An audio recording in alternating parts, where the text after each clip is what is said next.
high to build relationships with community, to understand their needs, to build capacity, strengthen and organize community power, and develop resident leaders who will be able to continue their advocacy and organizing work long after the grant ends.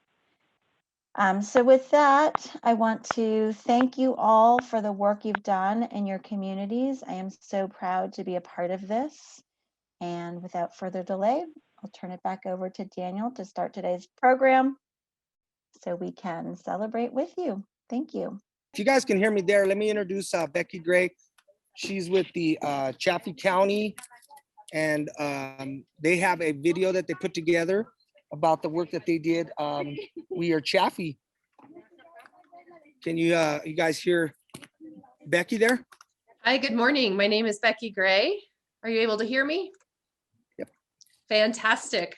I have the good fortune of serving Chaffee County, Colorado as the Director of Housing, and have been partnering with Andrea Karlstrom, the Director of Chaffee County Public Health and Environmental Health, to bring health disparities grant activities to our community. Andrea could not join us this morning as she's working with county leadership to navigate this pandemic that we find ourselves in.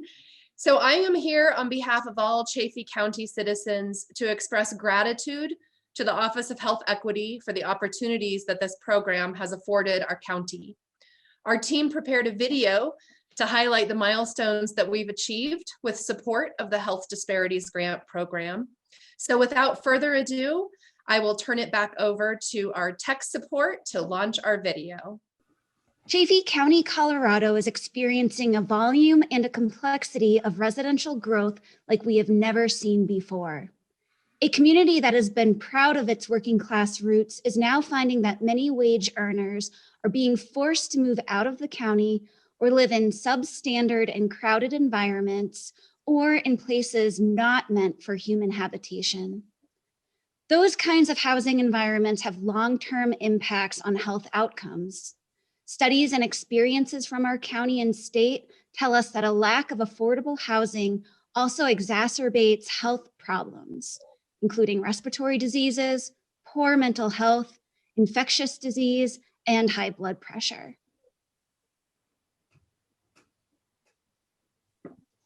At the age of 17, I moved out of my house, and not being able to have a stable house, this made my life harder. I had several toxic relations, and going home wasn't safe. At my first job in Colorado, at the Hampton Inn, they had a board in the break room with information about affordable housing. I asked about it, and everyone's answer was, "You will never be able to afford that."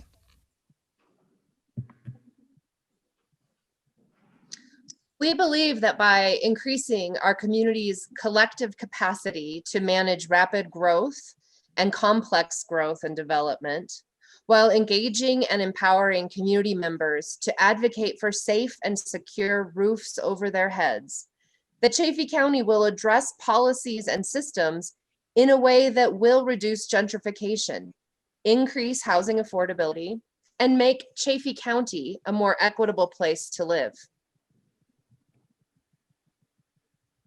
The Health Disparities Grant Program empowered us to launch our Housing and Health Speaker Series to increase our community's awareness and understanding of land use and growth management strategies and how they can affect environmental, social, and economic health. The ongoing speaker series features subject matter experts from around the nation presenting their knowledge and insight on diverse topics, such as conservation, subdivision planning, and methods of financing affordable housing development. As 2020 forced us to move these speaker events to a virtual environment, we launched the website housinghealthchaffee.org. This website serves as a central repository from which we can launch evergreen marketing materials, bringing the community back to these educational events time and time again. We also created an advocacy section on the website to allow community members access to resources that will increase their capacity to contribute to the public conversations around housing and development. Providing resources and education are the first steps towards building advocacy. Through the Housing and Health program, we have seen an increase of local support for affordable housing and the related health, economic, and environmental impacts gaining momentum. Inspired by the Colorado Health Foundation's last in-person summit and the impact of storytelling seen there, we launched a storytelling campaign. We began this campaign through helping local people create personal stories of their struggles and impacts of housing insecurity. These honest and sometimes raw stories created an awareness in our community that has increased affordable housing advocacy and has shown policymakers whom their policies are directly affecting. This effort was well received, and since our first public showing of these videos, the storytelling moment has grown into a movement.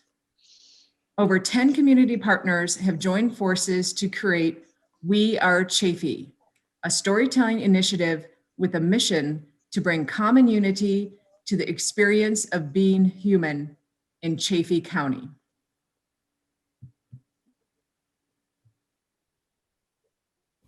After 2 years of paperwork, not having days off, I finally got my house. Now I'm part of the board of the Chaffee Housing Trust.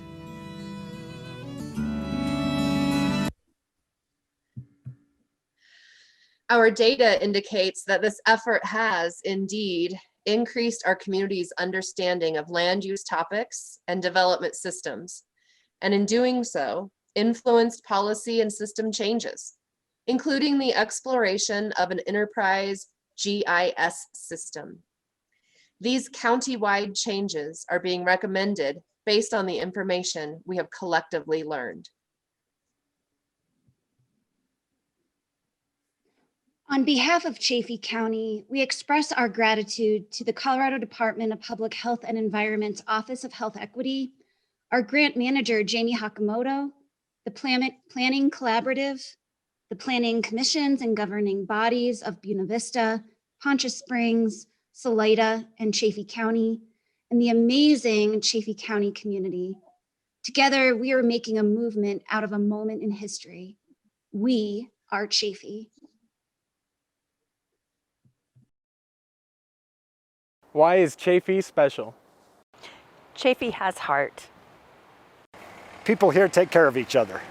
We are Chaffee. Chaffee is nature. Chaffee is so special, active people and an engaged community. We are Chaffee! Chaffee is community.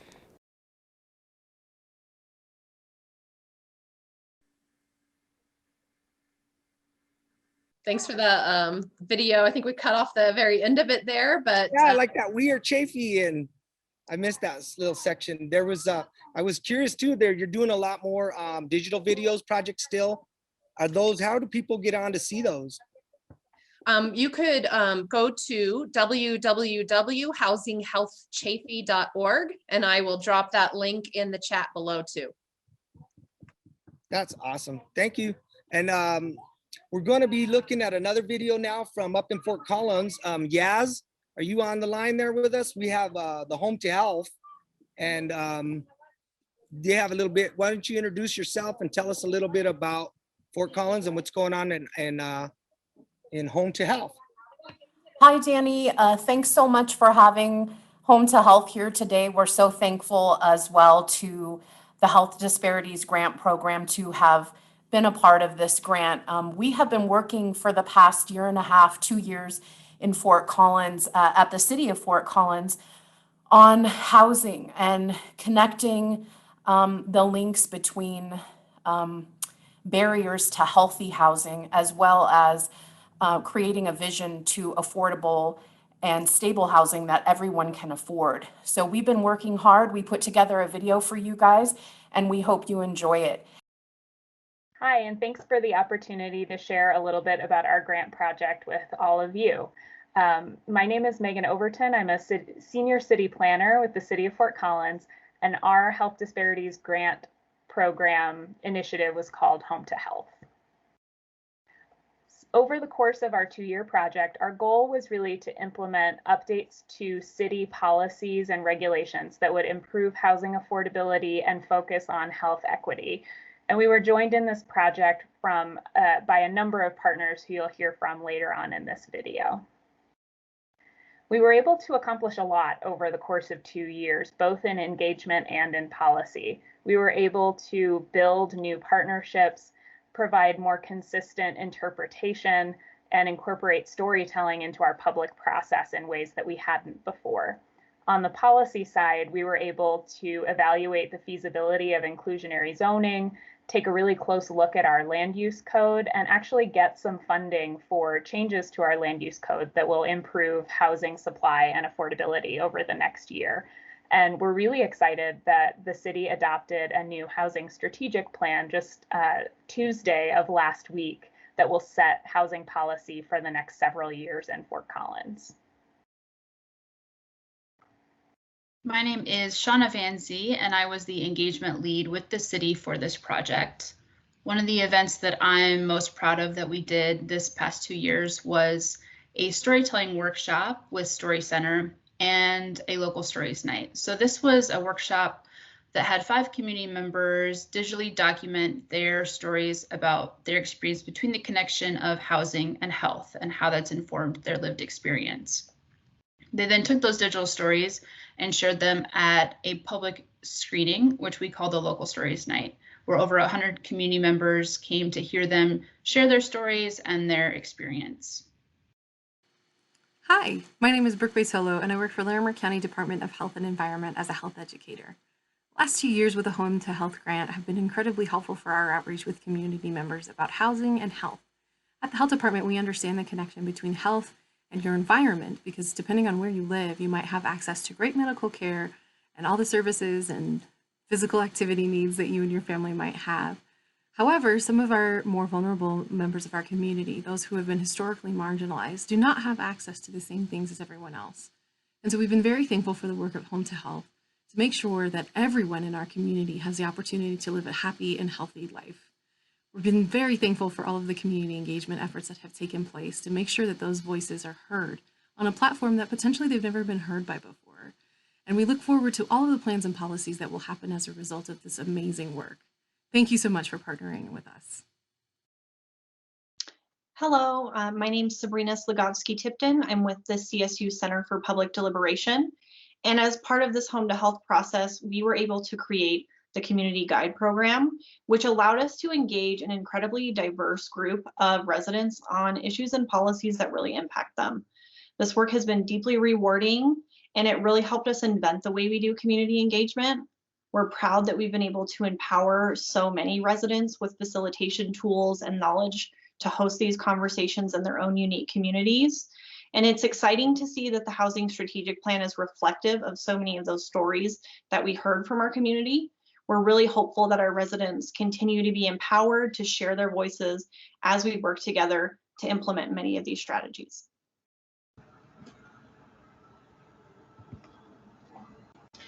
Hi, I'm Lisa with the Family Leadership Training Institute at CSU Extension. We were honored to partner on the Home to Health effort. Our partnership was focused on building the civic muscle in Fort Collins so that more voices, especially our context experts, were coming to the table for better strategies and policies. We did this by supporting inclusive, collaborative processes, building civic capacity of community members with our 20-week course, and designing a strategic doing process that involved all partners in planning and doing to impact affordable housing and health equity in Fort Collins. Hi, I'm Sue Ballou with the Partnership for Age-Friendly Communities in Larimer County. And our goal as a partnership is to make Larimer County a more livable community for all of us as we age. In the housing group, what we're really trying to do is expand choices in housing, and it fit perfectly with the Home to Health project. We reached out to a number of older adults in mobile home parks, subsidized housing, owners, renters, and they all felt heard. Some of them for the first time in a long time, if ever, at least by government. One of the things that we learned most from this was that the lower the income, the more stressful housing is, which really reinforced the work that the city's doing in this area, and that we need to have more choices at all income levels for everyone. So this is Sue with the City of Fort Collins, and we are so excited to say that Home to Health became the public engagement driver for our new housing strategic plan. That's exactly what we had hoped for. And maybe even more importantly, the city formed relationships and partnerships that will live on long after this project is over. So thank you so much, Home to Health. You made it all possible.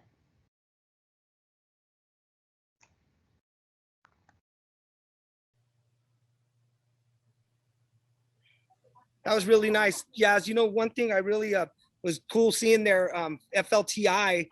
They're a great partner. We work with them also in Sheridan, and that's been a great project. Yeah, we have somebody here from FLTI, Lisa Auer. Lisa, if there's anything else you feel like saying, feel free to chime in.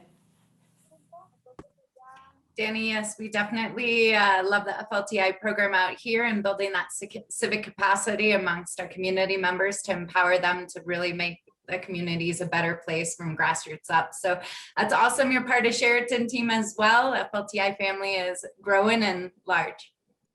They're doing a lot here. Taylor, though, she had a baby, so we've missed her. She's not been around as much, but it's really great to see that. Our next video that we're going to do is I'm going to introduce Audrey from the Colorado Coalition for the Homeless. Are you there, Audrey?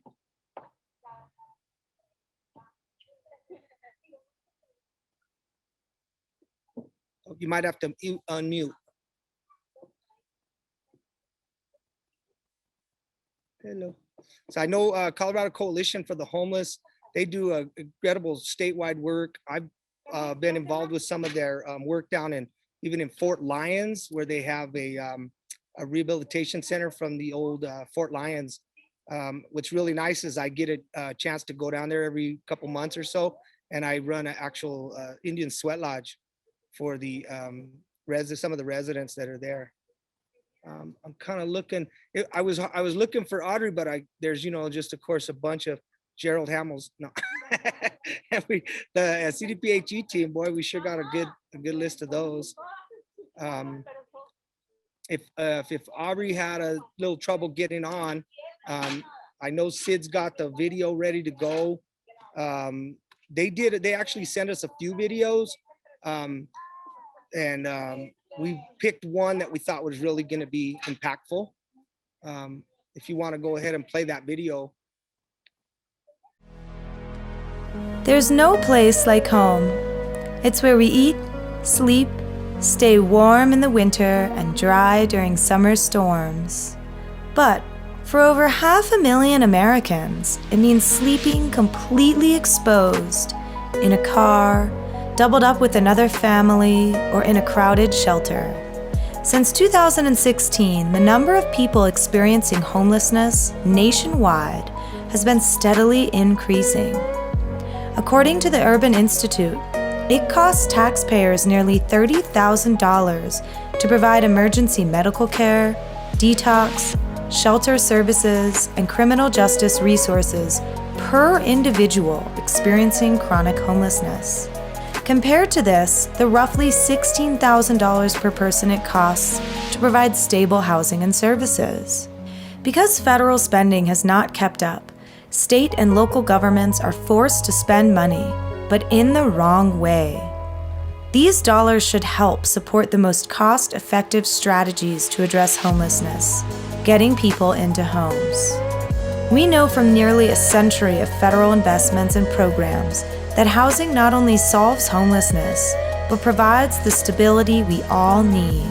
Unfortunately, funding for two of the largest affordable housing initiatives has been cut in half since their start. There has been a substantial infusion of funding from the federal government to help address the fallout from COVID-19, but all of these dollars are time limited. We need to push our congressional representatives to make housing funding a priority, even when the crisis begins to fade. Let's create a society where we take care of people first. These are our tax dollars. This is our government, and these are our neighbors. Together, we can build a more equitable world.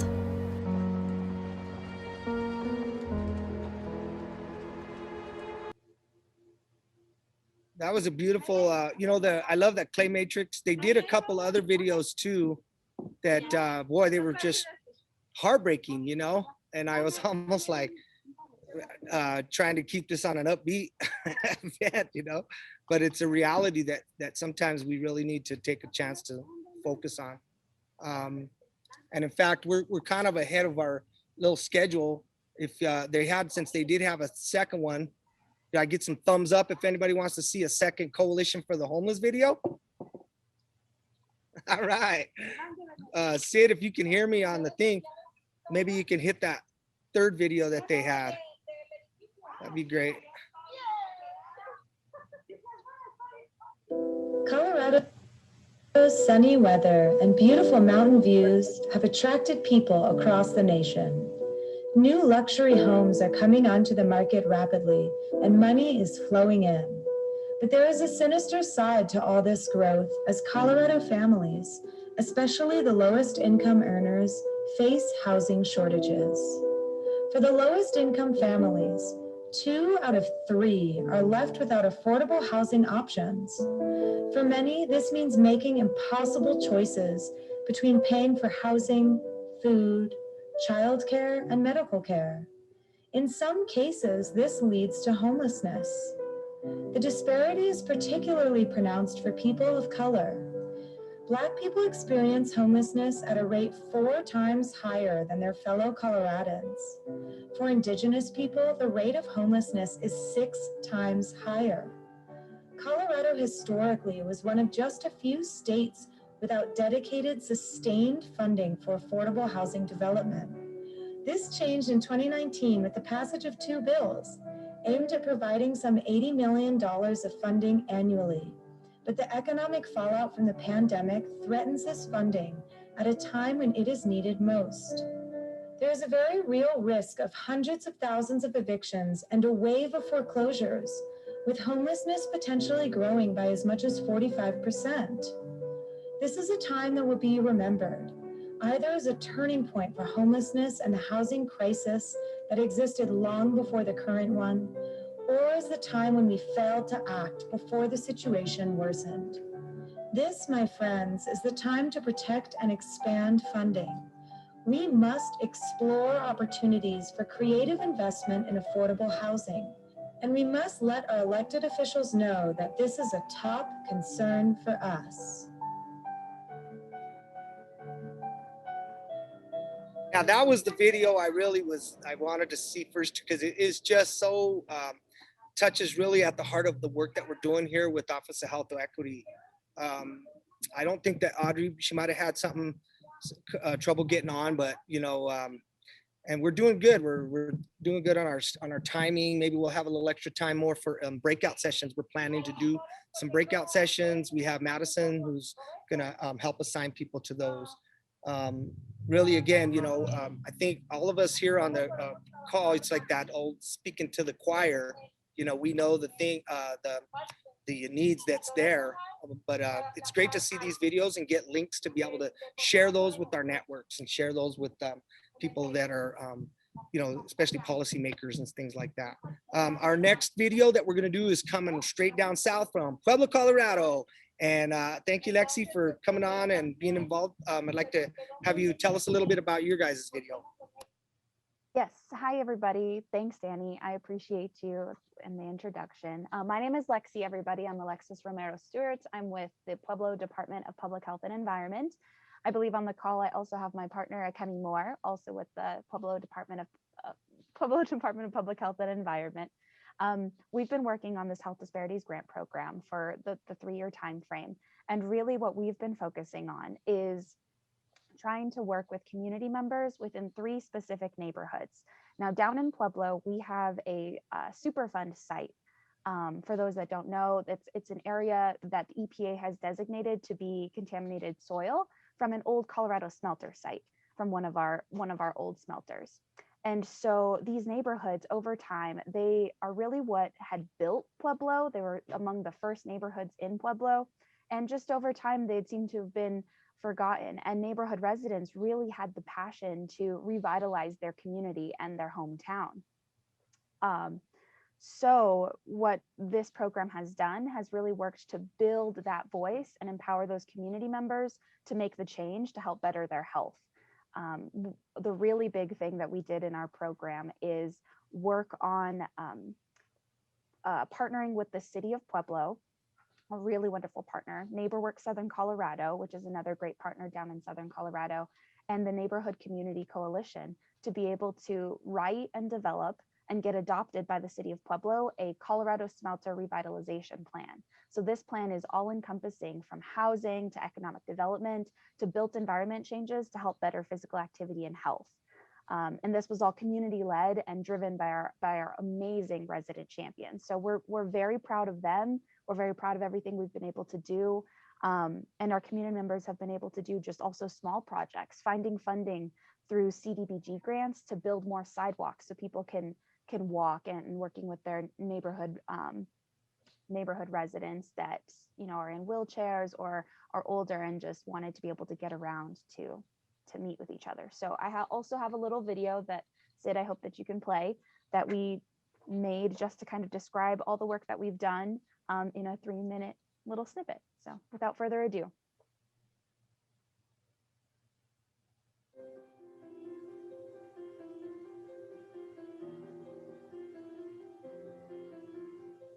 For many years, the traditions, diversity, and culture of Pueblo has shaped our home into what it is today.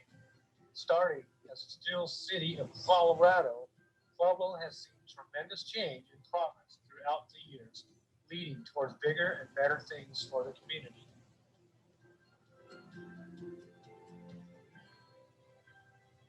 As Pueblo residents, we love our home and are proud of the progress that it's made. But what we've noticed is that sometimes the older neighborhoods that originally built this city have been lost in the shuffle. That's where we've come in. Over the past 3 years, neighborhood residents, business owners, and community stakeholders have come together as a collective voice to help lead the change in 3 historical neighborhoods. We have worked to spark the revitalization in an area that has faced EPA Superfund designation, crumbling infrastructure, and has been historically underserved in the community. As a group, we have worked to bring beauty, infrastructure, and a voice to the neighborhoods. Through Pueblo's Health Disparities Grant Program, we've helped establish neighborhood-led food pantries in areas of need, received city funding for ADA curb ramps and sidewalks, and led the charge in the official adoption of a neighborhood-wide revitalization plan. We have accomplished so much in a short amount of time and have helped improve our environment so that our neighbors have a safer, more walkable, and beautiful place to live. From cultural art pieces to mini sports libraries to developing a history and art walk, we have helped make our home a better place. And this is just the beginning. The work we have done over the past 3 years has opened the door for continued revitalization efforts within our hometown. The lessons we've learned along the way will help us continue to revitalize our neighborhoods, connect with our neighbors, and be the voice for ourselves and our community. We are grateful to have been a part of this journey and excited for what the next chapter unfolds.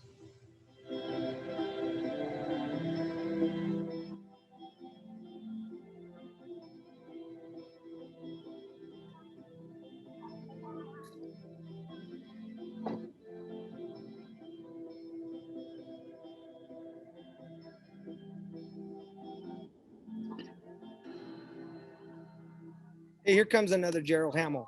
All right. Hey, that was awesome, Alexis. That, you know, I really think that art walk, man, that is really going to propel the work. I have seen firsthand along like Westwood, Denver, where just art installations and beautification, you know, painting little electrical boxes. It just really brings out a lot of energy, and it brings an interest, and it brings a lot of people into there. Yeah, definitely. And we've been able to, so for those that don't know, that's a really big project the residents have been working on, is developing a history and art walk, because Pueblo is so full of rich history and really deep culture, and we wanted to highlight that. So they're really working, they've developed this art walk that is in its first phase, and and has funding to be able to continue on to the second phase, where it's just going to beautify the area as well as nod to all of the really cool history pieces that helped build Pueblo. So yeah, we're extremely happy, and we're very grateful for this opportunity to have been doing this for the past 3 years. So thank you. Yeah, I'm also looking forward to coming down. I spent some time, I've been at Pueblo recently. We were doing some protests to get the Columbus bust over there at the library removed. Columbus Day started there, you know, so it's kind of a tough one to try to ask them to get rid of it. And, you know, I can see both sides of the story, but I certainly was in the Four Directions March, and, you know, me, of course, representing that Native and perspective. I'm also looking forward to seeing that revitalization packet. Man, that looks really good. So our next partner that we're featuring, Rosalind Penny, is with the San Juan. And boy, I tell you what, having work in emergency preparedness was just like somebody had the foresight, right? Because they applied for that right before the not knowing that a pandemic was going to happen. Is Rosalind on the line there? I am. Great. Would you like to tell us a little bit about your video? Sure. The video really covers the majority of the work that we're doing. And so I just wanted to introduce myself. I'm Rosalind Penny. I'm the Director of Clinic and Emergency Preparedness at San Juan Basin Public Health in Southwest Colorado. And I really just wanted to say thank you to everybody for, one, putting this together, and two, coming out and watching these videos of all the hard work that's happened over the last 3 years. So everything else is in the video. So if you don't mind playing that, that would be perfect. Thank you. I hope you've had a chance to work with one of my board directors, that is Wendy Chavez. She worked with CDPHE too. That name sounds very familiar. So I know a lot of first name Wendy's, so probably one of them, yes. Hi everyone, my name is Rosalind Penny, and I'm the Director of Clinic and Emergency Preparedness at San Juan Basin Public Health. I joined our Equity in Emergency Preparedness, or EAP, program as the lead in November 2019, and I'm very happy to have the chance to talk with you about our work. We've had several staffing changes in this grant over the years, but the one thing that has remained the same is the dedication of the team to equity and emergency preparedness. So let me introduce you to our team. You've already met me. Next is Lori Zazzaro, who is our Regional Emergency Preparedness and Response Coordinator. Currently, Lori is playing a huge role in response, serving as our ESF8 lead, our safety officer, our planning section chief, our logistics section chief, and she's leading our vaccination efforts. Lori has been a champion for our equity partners since well before this program began. Our third team member is Adrian Ozunian. Adrian is our Director of Public Health Innovation and our Resident Health Equity Information Specialist. We also have a new person, a case investigator, who will be reviewing our COVID-19 case investigation protocols for equity gaps. This slide gives you a little information on San Juan Basin Public Health, where the EAP program is housed. We are the local public health district for Archuleta and La Plata counties in Southwest Colorado. We serve approximately 70,000 people in our jurisdiction, but we also provide some services to smaller counties in Southwest Colorado. When we applied for this grant, we wanted to focus on emergency preparedness with an equity lens. I put some definitions on this slide, though I'm pretty sure we're all aware of what a public health emergency is now that we are living through one. And there's likely an understanding that emergency preparedness is planning and preparing for how we can stay safe before, during, and after an emergency, public health or otherwise.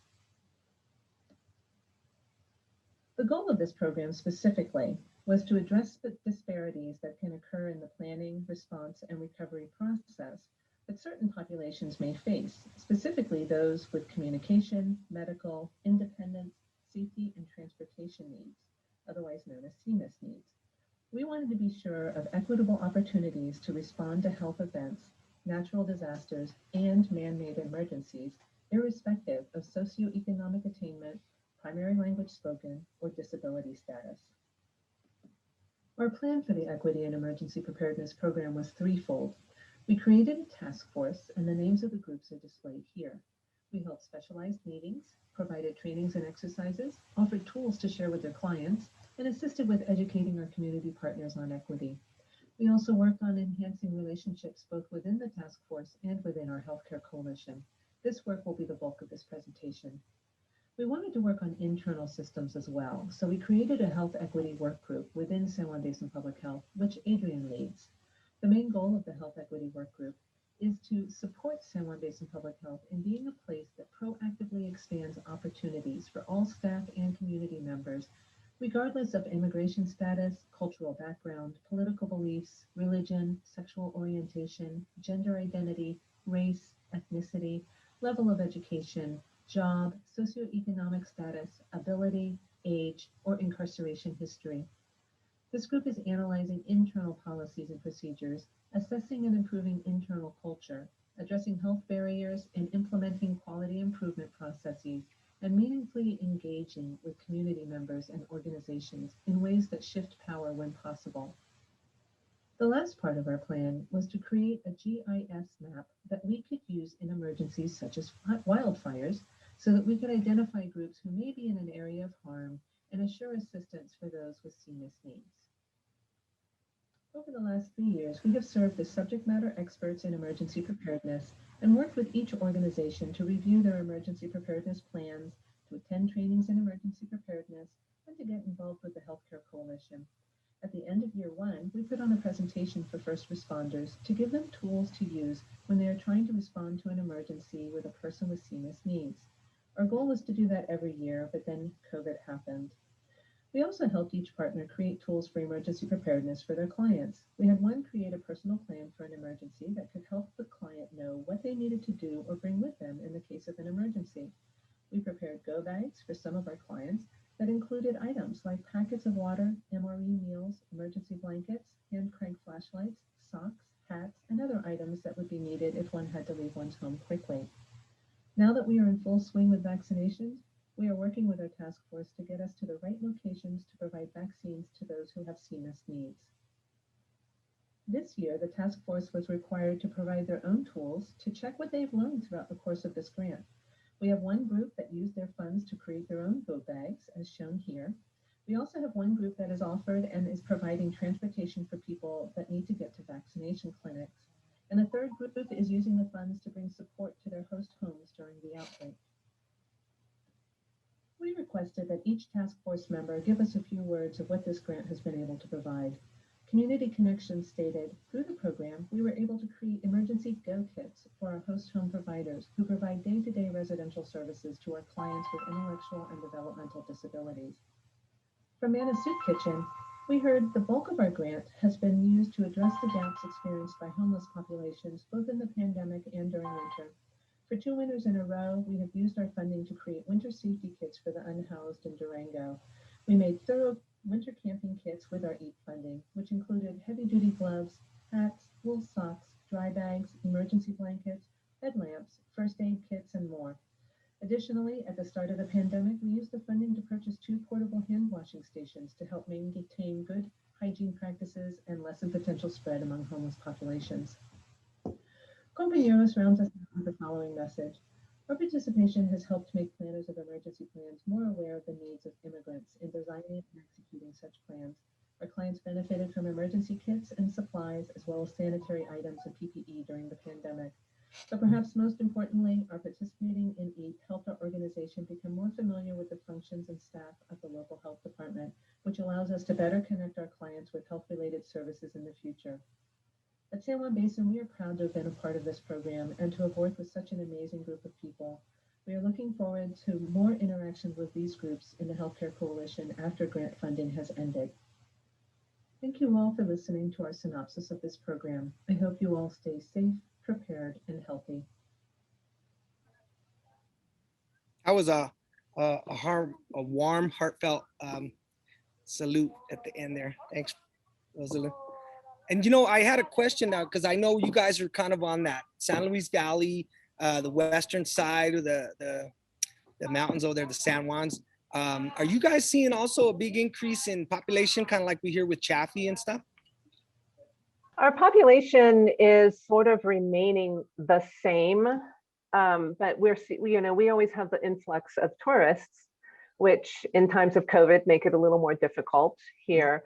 But we do have a lot of second home owners here as well. So I guess, yes, the population increases, but then it goes away again once it gets a little too cold or a little too hot for whomever. The snowbirds, we call them sometimes, right? Right, exactly. Yeah, and I was great to see that soup kitchen. You guys, do they offer that for a lot of people that are just kind of passing through, or is there getting to be some of a homeless issue? We have a homeless camp that's supported by the city. We have Manna Soup Manna Soup Kitchen doesn't ask where a person is from. If they need food, they get food. They actually have a chef who quit his regular chef job to work at Manna and also teach classes to people on how to cook. And then they also provide, so they take food to the food camps. And when we have somebody who has to isolate at a hotel, they take food and drop it off at the hotel for anybody who's experiencing COVID. So they're really an amazing group. Yeah, what a lot of heart and dedication to the community with something like that. Yeah. I have a feeling asking a question about that would have a good answer. Yeah, absolutely. All of our partners are just amazing and they do so much for our community and we're really grateful to have worked with them. Yeah, I know my mom's appreciative. She goes up that way to hunt a lot. Ah, yes. She loves the San Juans. Yeah. So our next video group, and they were almost going to do a live thing. I'm kind of glad that we only had to deal with one, is our Aurora group. And I think Frances Chung is going to help do the introduction on there. Is Frances on the, I know she's on the video. I really enjoyed watching it.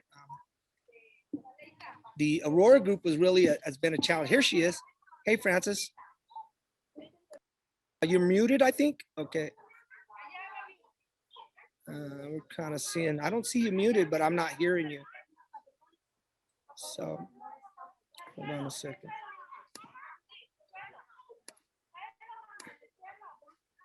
How about now? No, still can't hear you.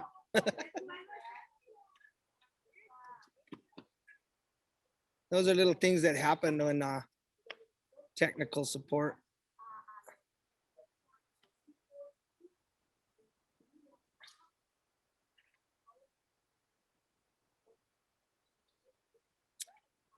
Well, what we could maybe do is let's just start out with the video, let the video play, and then you can see if you get it on there. Sid, if you want to put on the Aurora's video. Thanks. Hello, everybody. My name is Jan Jenkins. I am the director of the Colorado Refugee Wellness Center and of our Aurora Together grant through Aurora Mental Health Center. We wanted to talk to you a little bit today about what we have done on the grant and give you an overview of that. Our grant is focused on addressing disparities in employment opportunities as an upstream social determinant of health for refugees and immigrants. Initially, we held 32 community meetings, 4 with each of 8 different refugee and immigrant communities in Aurora.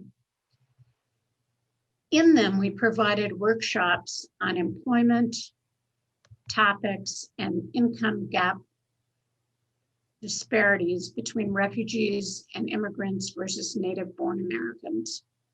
We got community members' ideas on the obstacles to employment opportunities facing them and contributing to inequities for refugees and immigrants. Each community elected a leader to continue working with us on the grant. These community champions have worked with grant staff and government and nonprofit community partners to address employment barriers on a systems level. Some of the key outcomes include, at a state level, the development of a grassroots community advisory board for refugees and immigrants to advise the state committee on newcomer employment through the Colorado Office of Labor and Employment, and the New American Integration Advisor to the governor. It will soon be open for applicants throughout the state. Participants will be compensated for their time. At a city level, several of the community champions' recommendations for addressing what they identified as the most important obstacles to employment opportunities were included in the 10-year integration plan for refugees and immigrants for the city of Aurora.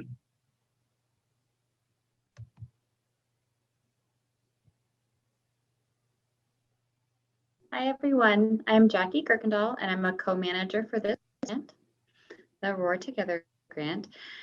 Our community champions recently created employee rights videos in 7 languages: Amharic, Arabic, Burmese, Sango, Somali, Swahili, and Spanish. During the COVID-19 pandemic, it became more important to share information about employee rights and new sick leave policies. The grant team partnered with F4D Studios to film our community champions.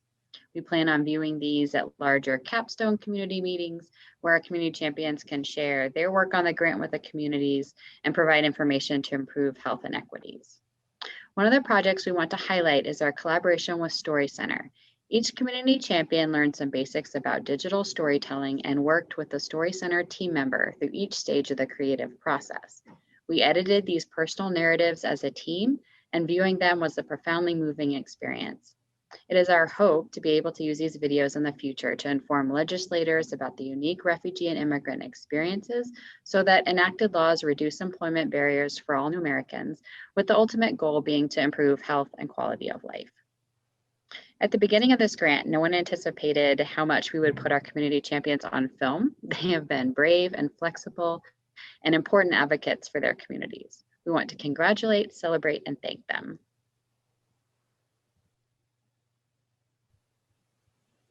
So my name is Frances Chung. I am also a co-grant manager.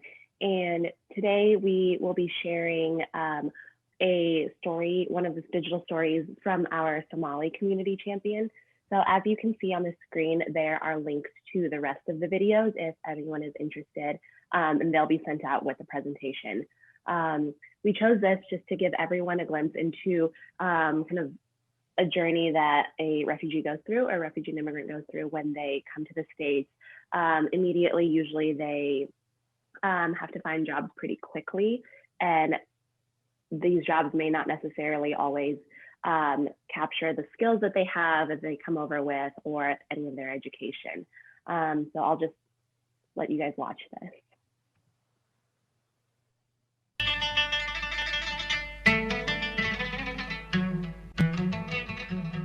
We all sat together on the UN bus, my wife, my 2 kids, and me.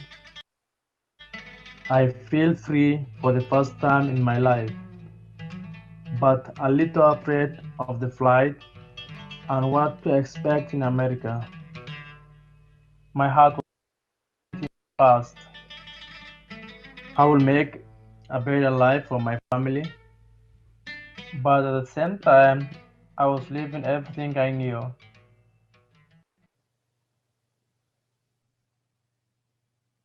I was born in Somalia, the youngest of 6. When I was 3 months, the civil war broke out, and my family fled to Kenya with thousands of others. This was 1991. Somehow we lost our mom. My family tried to search her year after year. And the last, when I was in grade 6, we found her. After high school, I worked as a teacher in the refugee school. I made only $35 a month. It was illegal to start a business or find any way to make a living. You had to get a travel document just to step a foot out of the camp. The longer I stayed, the angrier I got. This was no way to live.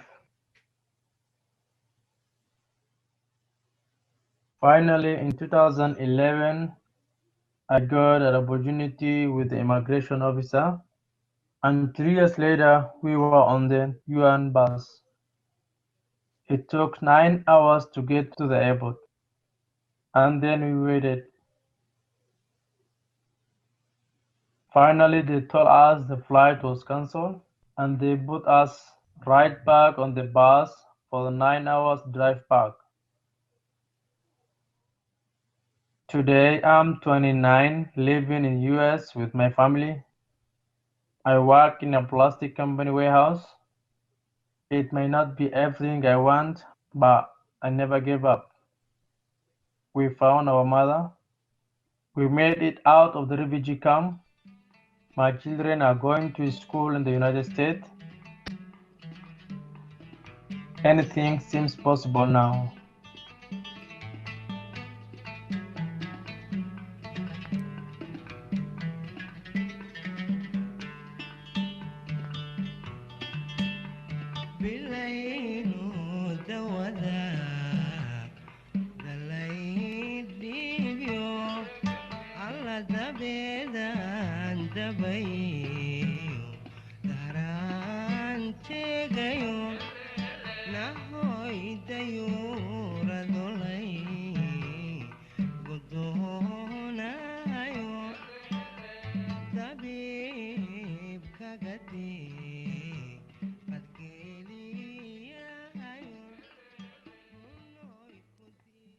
Yeah, and so I think that this gives us a good glimpse into just some of the stories that we have heard throughout this grant cycle.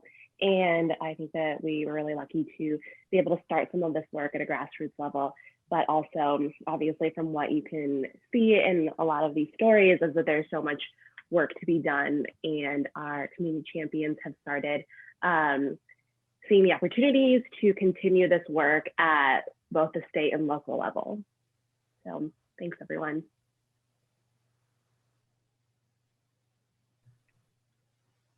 Well, you heard it here, folks. Girl at the end, nailed it. You got your audio on too.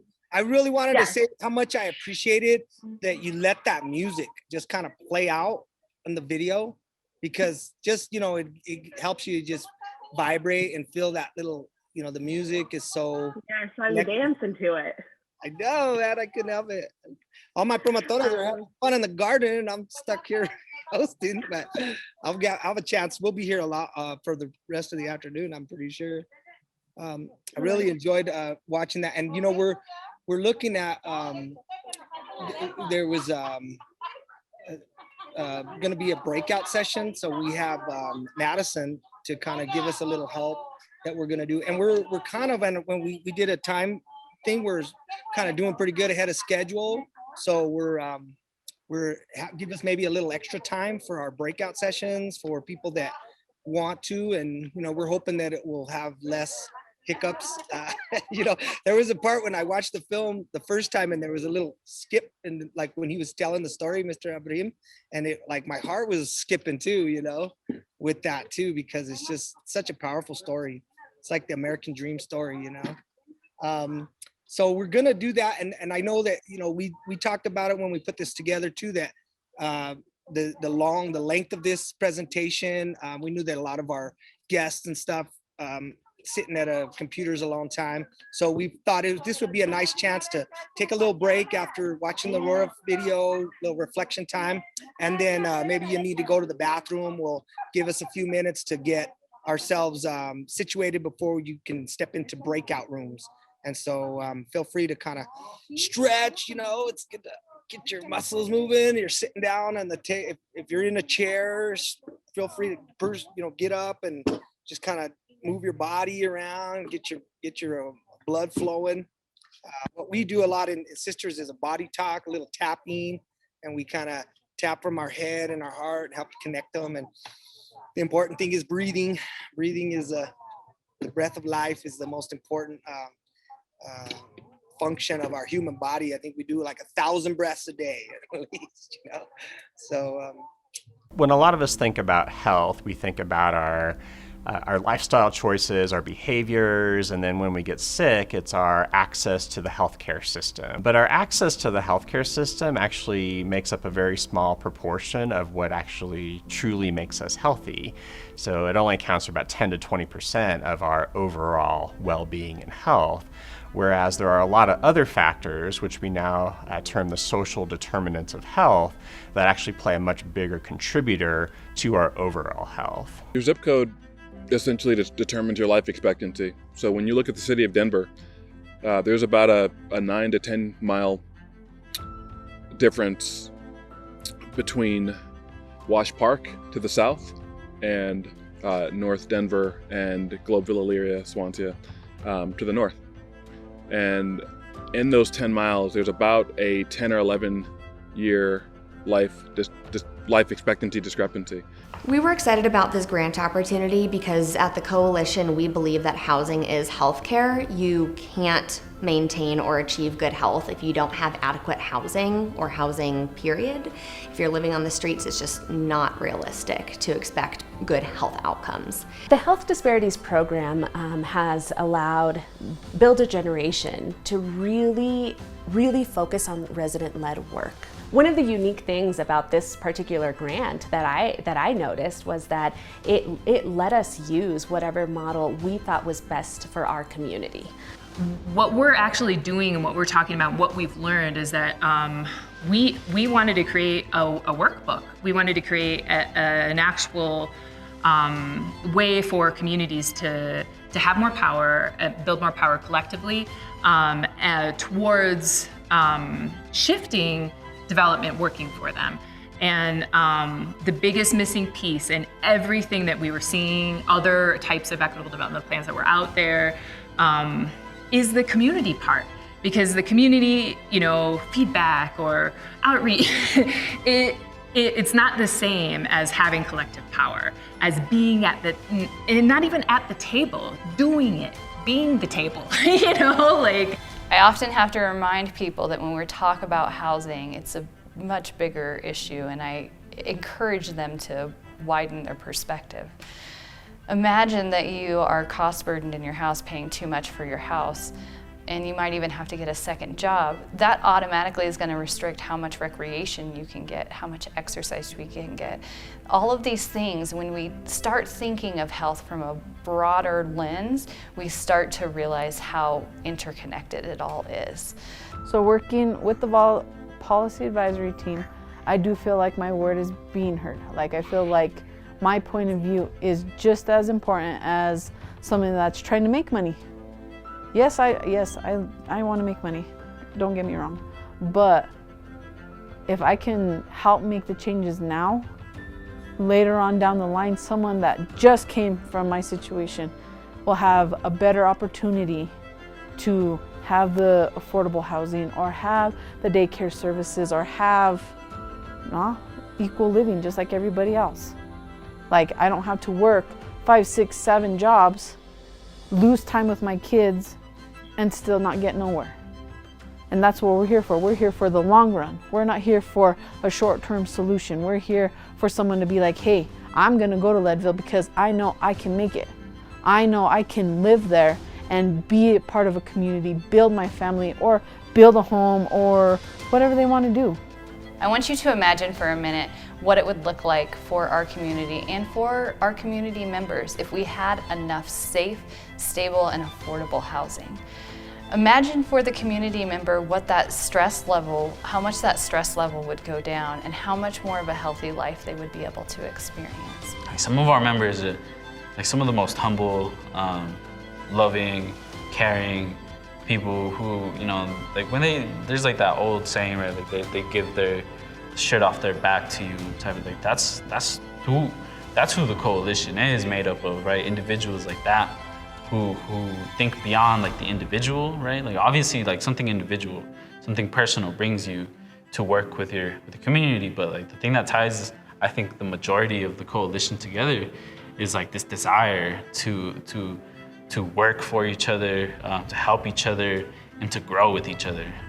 My hope and my vision for the future of this work and my journey still around health equity and with Build a Generation is that folks start to realize, just like I have, that our voice is important, that yes, we really are the experts because we're down here on the ground doing the work, and that we, even though we don't call it advocacy, that we advocate for ourselves and that we now have the tools to be able to do that. I can go first. My name is Lexi Romero Stewart. I'm with the Pueblo Department of Public Health and Environment. And truthfully, I'm actually just like in awe about all the stuff that we've seen so far. Like, you know, when you work in your own set, in your own community, you know what's happening here, but to be able to see what's going on across the state is really cool. So, and you know what, we can popcorn it. So after you're done with your name, then you can choose somebody else. So I will go with Jamie. Hi, thanks, Alexis. I'm Jamie Hiakamoto, manager of the Health Disparities Grant Program at CDPHE. And like you, Alexis, I am completely blown away by the amount of work that's been done across the state and through grantees and through community. And just being here is a great reminder of why we do this work and why it's so important. And just, it's a huge motivator for me. So thank you for being a part of the day and for helping to organize this celebration. Francis. Hi everyone, my name is Frances Chung. I am one of the grant managers for Aurora Together, so we just played our video. Also, same as everyone has said, I just think it's really great to zoom back out and see what everyone is doing on so many different health disparities. So I think we get so focused on the one that we are working on that we sometimes forget that there's so much more work to do, and it's great that other people are being able to catch those balls and like be able to do the same but different work. I'll pass it to Grace. Hi, my name is Grace. I work with Mana Soup Kitchen. So we were one of the soup kitchens that was part of the San Juan Basin Public Health Grant. So we were making like to-go bags and stuff like that. So yeah, again, like everyone said, I had no idea like the vast amount of nonprofits that were all part of this giant grant group. And it is really cool to see how like we all touch on similar issues, but in different places and in different ways. Lisa, if you want to go next.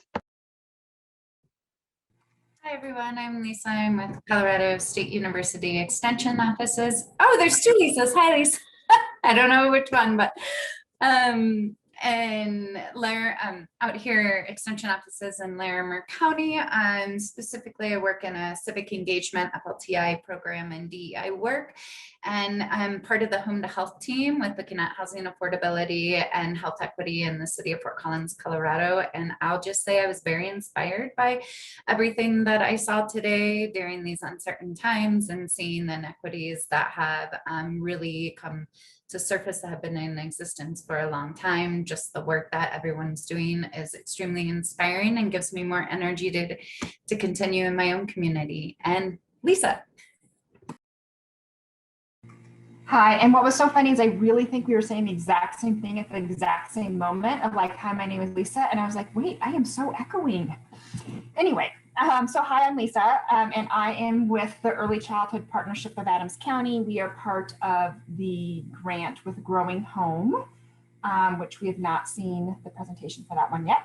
And I, again, yeah, same thing. I think just so inspired by the community really stepping up all over the state to be engaged in this work. So like just amazing nonprofits, but just amazing community members who really have demonstrated just some great advocacy and ability to lead their community.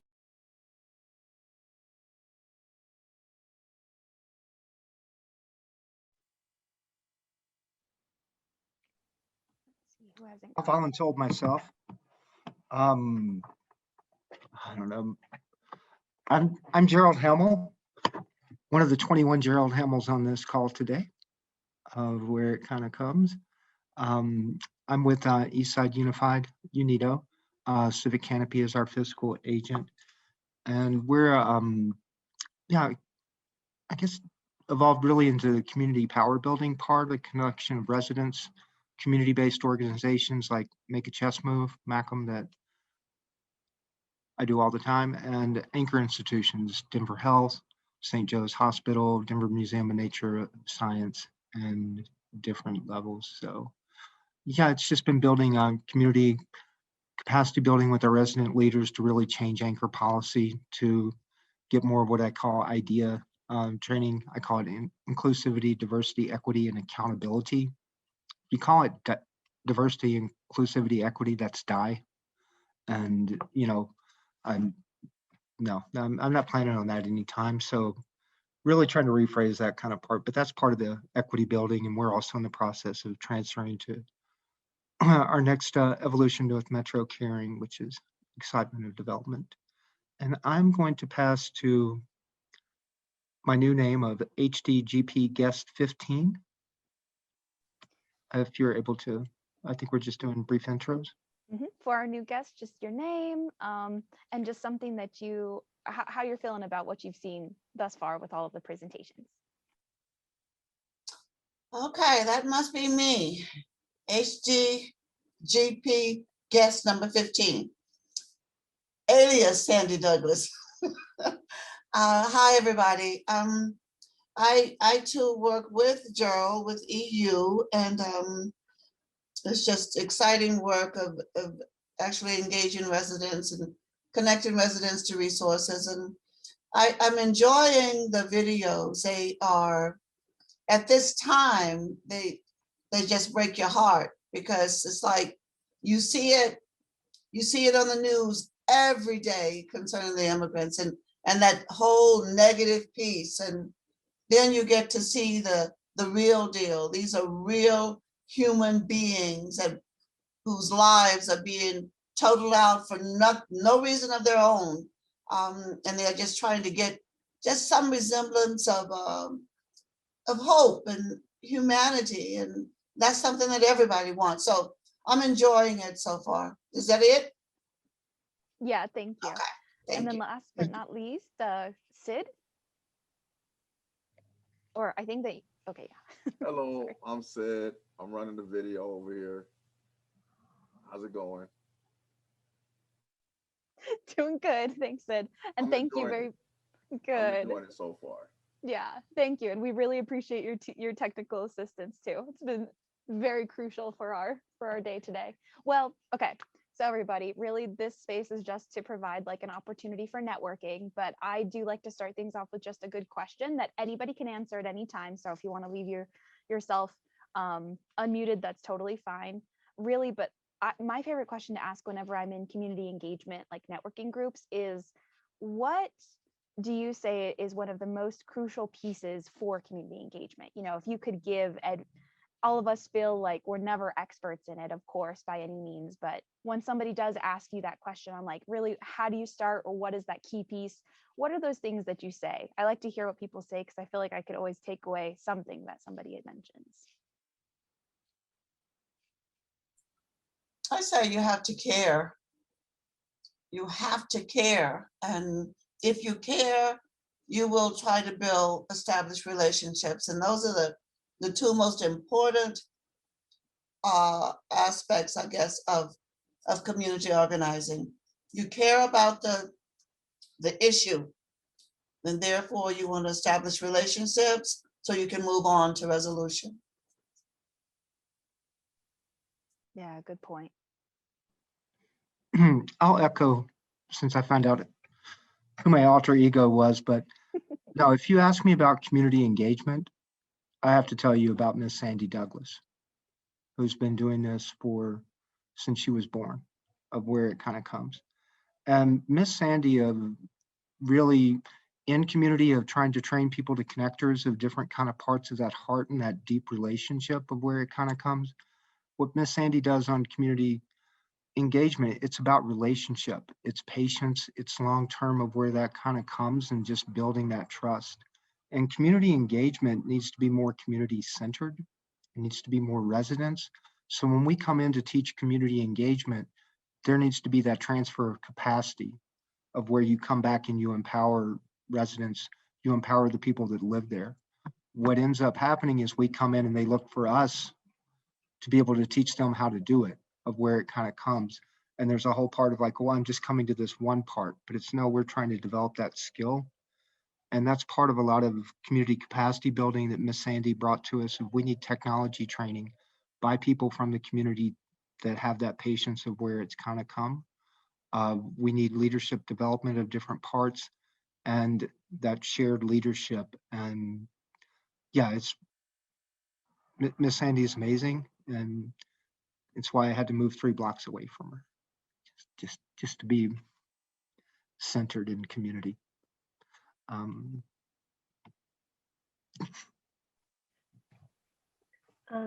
I work with a lot of refugee and immigrant groups, and for us, I think the key piece is consistency, right? And so I think that a lot of times communities will see people that they don't really know come in and try to start something new. And what we've heard a lot of in the past is that they never see the end result. And so for us, I think what has really kept communities engaged and what kept so many groups coming back is this key piece of like, we will be here every 2 weeks, like 2 times a month, and we keep doing the same thing. And I don't know, for our communities, they need to hear the same messaging over and over in probably like different words, but like the same messaging over and over. And I think that that piece has been really beneficial for us as we just keep doing it, the same thing over and over.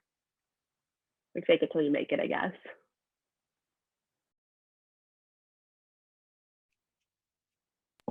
Yeah, on that note of consistency, so I'm an AmeriCorps here, so I haven't been with Manic that long, but I know that when the pandemic hit, we never once shut down, so we had to like really evolve and like provide meals out the back instead of being a soup kitchen for a community. But we have always been here and always had meals and always bring them to the community, and so I think that's how we've been able to like form such trust and eventually get people to like start asking for more services and started helping the community more, because we have not closed once since the pandemic hit.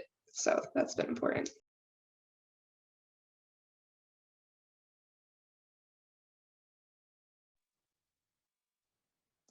For me, it's a few things. The first is honoring lived experience of community members and being respectful that community knows what it needs, and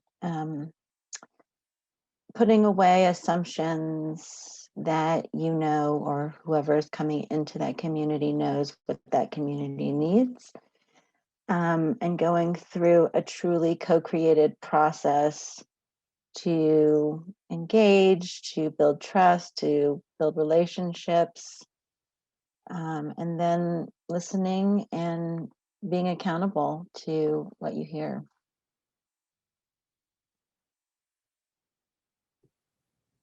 Yeah, to build on to what a lot of you have said, it's really taking that strength-based approach and building those informal leaders to be more formalized leaders that represent their own communities. There's an abundance of knowledge and context and content experts out there doing the work already. And it's also a shift, right? Working to shift our own archaic leadership styles into recognizing and embracing the strengths of true leaders that are already existing, and having that leadership be reflected of the communities they represent themselves. And so it's taking the approach of empowerment versus disempowerment.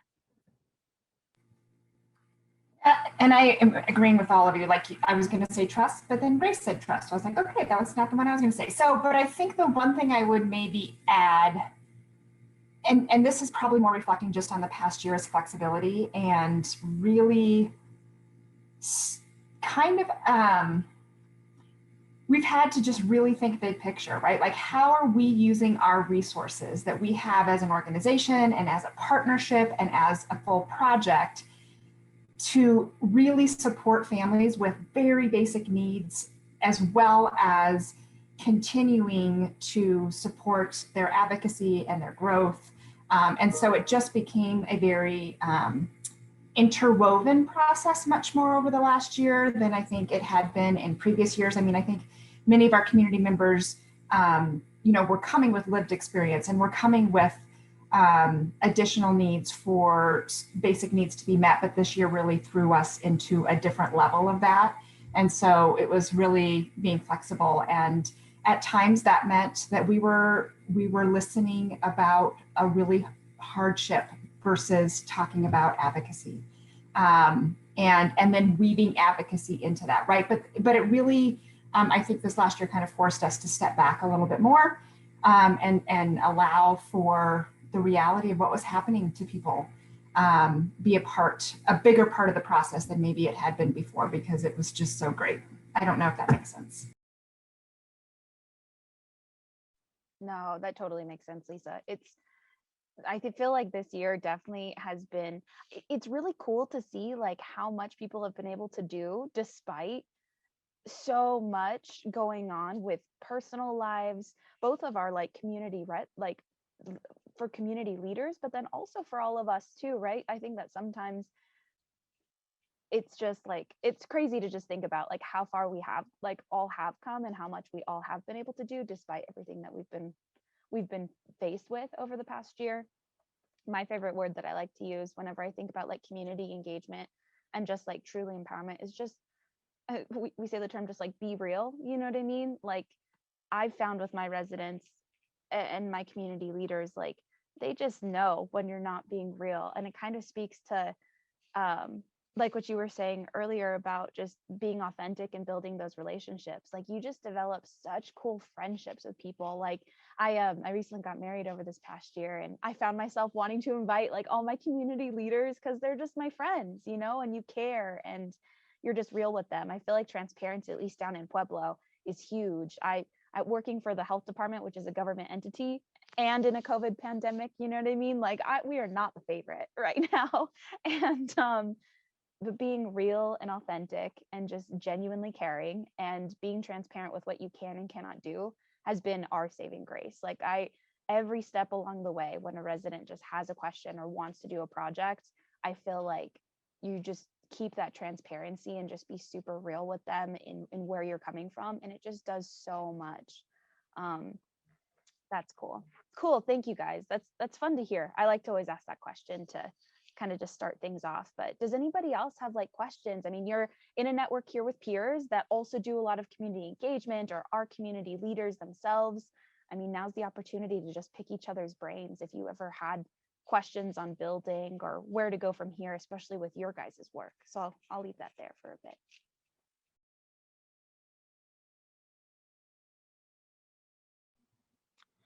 I have a question since we're a lot of a mix of public health, you know, with Pueblo Department of Public Health, Eagle County, Colorado, of really connecting and with community in talks. Have you seen a shift from it being we come present to community or we have dialogue and listen to community? One of the things that movement makers with Eastside Unified initiated was a coffee with an anchor. That was really a great conversation about the COVID vaccine and the different level of trying to create it like that town hall coffee part. And we're really looking at this as an engagement to really have that conversation, not where you just kind of come present, where it kind of comes in as check a box, because that's been a lot of time of presenting to community, okay, we're here to get this, but what do we do with it? And that's our next step up on that. But on the community engagement part of you seeing it more conversation or, you know, I mean, it's so odd with Zoom of being in so many people's homes at once. I mean, it's almost having multiple names and personalities like the 21 Geralds. And that's my shock button, but I'll leave that and Miss Sandy can speak to that as well.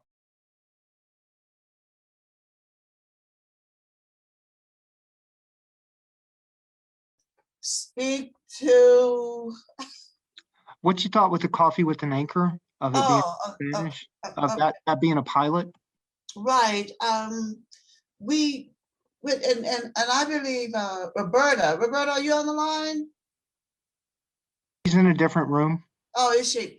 Roberta could speak to it a little better, but when we were pre-pandemic, when we met, the anchors were able to share. We were able, as a resident, because I'm a resident of the Cole neighborhood, which is in Northeast Denver, not too far from downtown. I have been for like 35 plus years. And so, but we have an opportunity to engage with each other. The anchors are the ones who have the resources. We're the ones who need the resources. So we were able to meet monthly and talk. Well, when the pandemic hit, that talking part kind of started to go away. So that communication was not there as strongly. And I'm looking just from my perspective. And I believe it was Roberta who came up with Coffee with the Anchors, and that's talking with one or two anchors, a couple of residents, talking with one or two anchors, sharing what the needs are. Anchors are sharing what they can and cannot do. So in that way, it just opened up a whole new way of communication. And as Gerald mentioned, one of the main concerns, of course, is the vaccinations. So, we were able to get, I think it was Denver Health, to come and share with us the issues that surrounded getting vaccinated and what the COVID really was. And so that was a good way. A good response to some of the needs of the residents. And we continue to do that, and which is so many. The anchors bring such a diversity of resources. We have the Museum of Nature and Science, and we always want free tickets, always. Even during the pandemic, as soon as the doors open, we want to get our tickets. So, but we've discussed with them jobs and just a whole host of things. So that's a real good thing. And I wanted to just mention when Lisa mentioned we're coming with lived experiences, and that's kind of a piece that's overlooked. What can the residents bring to the table? And that's a piece that kind of is not valued as much. We bring not only a body, not only a number that can be checked off on a grant, but we bring so much experience, what we have gone through, what we have seen, what we would like to see happen. And we usually know how, but we don't have a voice to say, all right, this is the problem. This is how we see it can be resolved. We don't have that kind of access to the table. We are devalued at the tables. And when you talk about community engagement, man, it's just amazing what we could get done if we open up that table and not say, we can have 2 residents at this table. Open it up. Y'all come. And if we can't have the 2 residents, but 2 residents at the table, there are a lot of ways we can get the voice of the residents that will come through those 2 that can get to that table. So that's kind of it that I have. Was I supposed to say something else? Because sometimes I do tend to talk a little bit more, but that's it. No, I absolutely love that. Like that whole, oops, so we only have about a minute, but no, I think that's a wonderful spot to end. Like that's the whole point of all that community engagement, right? Is making sure that people, my community leaders, when they sat in our meetings at first, they go, hi, we do introductions. And at first people said titles and they were like, oh, hi, I'm just a resident. It's like, no, like you're the reason we're here. You guys are the reason why we even have the positions we do to get that work done. You are the key. Like use that and take that empowerment. And you guys are the bosses. We're just here to try to help as much as we can. And I really appreciate that, because that's the mindset. That's the goal, is to be able to build up community members, to be able to do whatever it is that they want to do for their community. It's awesome. So that's cool to hear you say like that's happening, and I hope that that's happening in everyone else's communities too. it's all good work that we're all doing. I really appreciate all of you. All right, thanks, Madison. That was good timing. Worked out great having your text on my phone, so we could worked out. Did everybody? I felt like we had a really good breakout session. Talked with promotoras from Eastside Unified as well as Growing Home, and boy, they're ready to take charge. Okay. Well, I should have had my B-box radio in the background. But everybody will need to turn interpretation back on. Yeah, I think we do need to do interpretations back on, and people, si tú hablas en español, tienes que reconectarse con el idioma de interpretación, pero si eres bilingüe completo como yo, lo puedes dejarlo afuera. Y tenemos videos de unos 2, 3, 4 más. También los vamos a traer mis promotoras para venir a la cámara, a ver si no se ponen nerviosas. En de principio, en nuestra orden, es el grupo de campeones de Eagle County. Y ¿dónde me falta? Falta de ponerme el nombre. I know Emily estaba en Eagle County, ¿verdad? Pero alguien me dijo que Emily salió y que se tenga a Jamie Yakamoto para dar la introducción de su video. Daniel, if you're introducing Eagle County, I think it's either Emily or Favi. I'm sorry, Emma or Favi. Emma, okay. Emma and Favi. I'm going to hand it over to Fabiola to introduce this. That'd be great. Yeah, this is a lot of the campeones, and Eagle County is right up there, the high part of the mountains. We really love Eagle County. I've been up there a number of times. Thank you, Fabiola. Hello, everyone. Thank you, Dani. I actually going to do my introduction in Spanish since we have a lot of audience that speak Spanish. So and that makes me very happy. Hola a todos, mi nombre es Fabiola Alderete, yo soy estratega de salud comunitaria aquí en el condado de Higo y hoy les vamos a presentar un video acerca de un programa que tenemos que se llama Campeones del Sistema.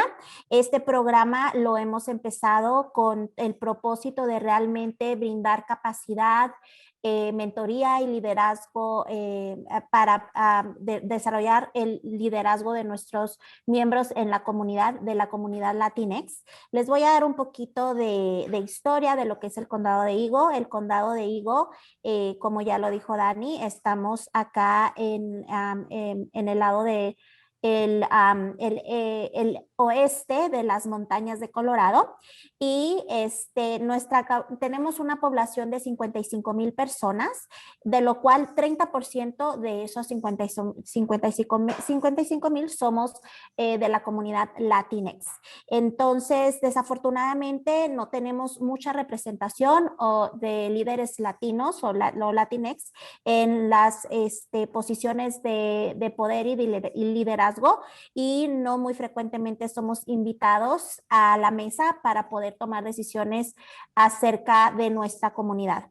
Entonces, de aquí nació lo que es el programa Campeones del Sistema, y este programa es un programa muy bonito que hemos hecho con mucho cariño. Es un programa que dura 1 año y donde realmente capacitamos a los campeones en 3 fases, porque la meta es de que después de que terminemos el programa Campeones del Sistema, nuestros campeones sigan con ese trabajo de liderazgo para que puedan llegar a ocupar posiciones de poder aquí en el condado de Higo. Dani, te cedo la palabra. Gracias. Gracias, Sid. Tienes el video de las campeones. Adelante. Go ahead, buddy.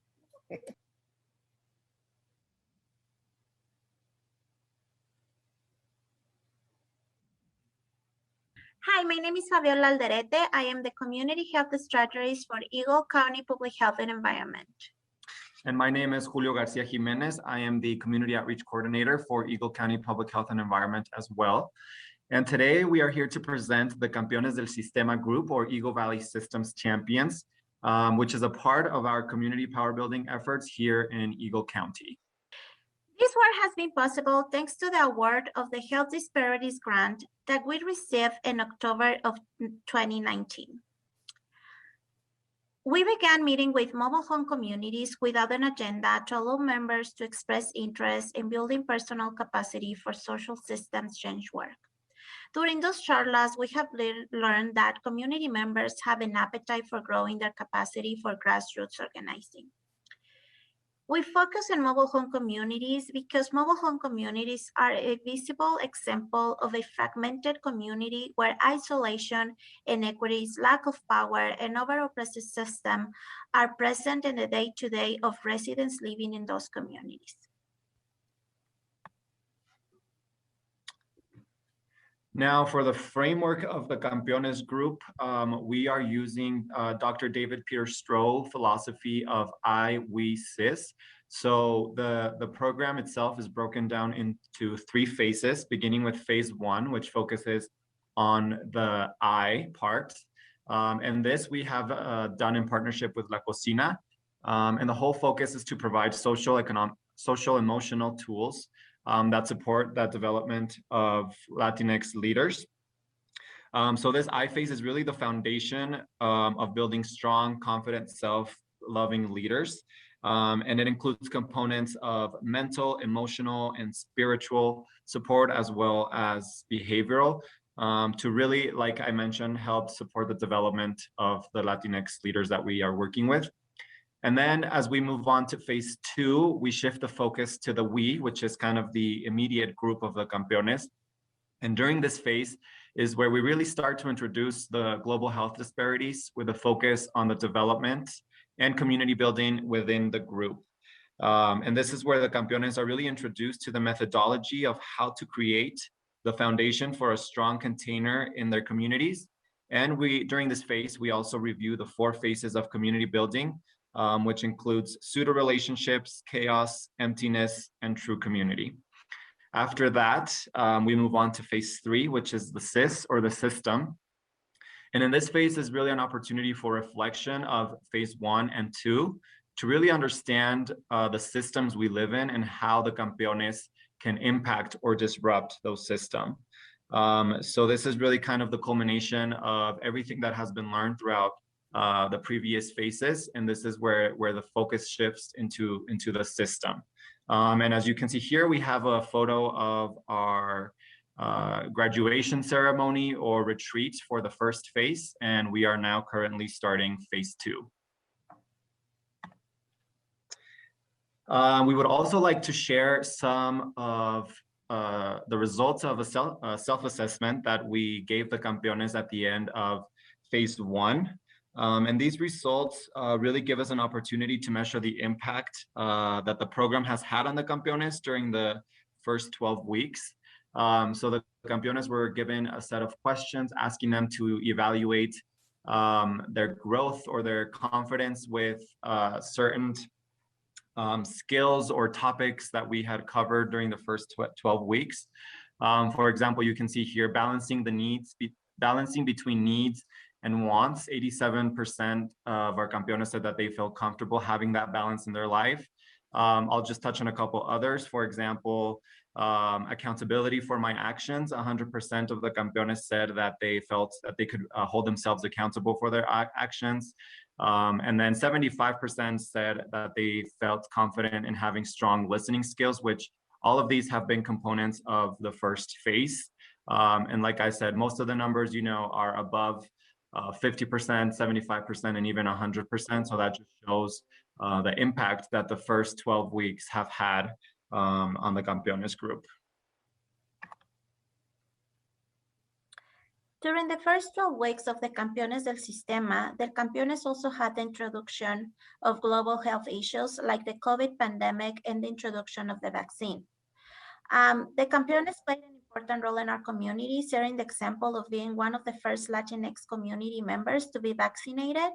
As we can see here in the pictures, there is the pictures of our Campeones being vaccinated and feeling very included in these efforts to really set the example for communities to follow them and also get vaccinated.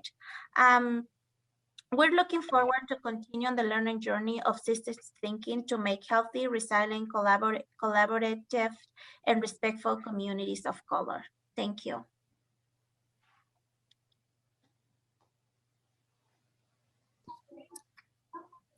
Excelente programa and really good results. I really love they have the charlas in sisters, we call it pláticas, you know. Sí. Y son las charlas, las pláticas son la mejor forma en cuanto la gente puede ganar la confianza, ¿verdad? Y fue como empezamos, Dani, la verdad, cuando quisimos hacer esta iniciativa de Community Building Power, queríamos hacer algo diferente. Entonces, lo que empezamos a hacer es realmente estar yendo a grupos que ya están dentro de la comunidad y solamente estábamos ahí escuchando, realmente haciendo esas relaciones con ellos y ganando su confianza. Y de ahí fue donde nació Campeones, porque realmente estas mismas conversaciones y diálogos con la comunidad fue lo que nos llevó a crear el grupo de Campeones, pero siempre quisimos que esto fuera creado con participación de la comunidad desde un principio. Y las charlas nos dieron muy buenos resultados, las tuvimos que cancelar por COVID, entonces ya nos cambiamos a plataformas virtuales y hasta ahorita los Campeones, el programa formal de Campeones empezó en octubre y ha sido solamente virtual, porque no nos hemos podido ya ver en persona. Esperamos ya ahora en junio que nos veamos en personas, ya todos los campeones están vacunados y ya ahora sí va a ser un ambiente seguro para todos. Y tengo que decir que los campeones han sido una parte muy fundamental en nuestro condado en la iniciativa de las campañas de vacunas, porque ellos realmente han querido liderar con el ejemplo y ellos se han puesto la vacuna y han estado haciendo lo que le llamamos organización comunitaria, hablando de su experiencia con las vacunas. Entonces ha sido un muy buen ejercicio para nuestros líderes, de verdad empezar a ver lo que es organizarse en las comunidades, cómo hablar con las comunidades y cómo realmente, y la influencia positiva que ellos pueden tener en cada comunidad. Y tuvimos un muy buena en nuestra breakout de platicar en cómo vemos pandemia, algo muy traumática, algo negativo, pero el lado positivo de cómo nos dan al poder de enseñar en la comunidad y los miembros de los sistemas e instituciones que vean tan importante es la papel que juegan a los miembros de los promotoras y miembros de la comunidad que están, como dicen ellos, los botas en la tierra, y estamos las primer línea, dicen en la Organización de Salud Mundial que promotoras son la línea enfrente para proteger la comunidad. Qué lindo es y muy agradecido a ver ustedes campeones actualizando. Tenemos el siguiente video, es algo de hablar de mi voz y voy a introducir Jamie Hayakumoto, creo está dando una introducción un poquito de nuestra video. Hi, yes, I'm here on behalf of Emily Gorgel from the Family Center. She had to jump off, so asked me to introduce the video for the Family Center La Familia. They're working on a project that works to build community capacity with residents of mobile home parks to address housing insecurity through land use and code change to address housing preservation and resident rights. Thank you.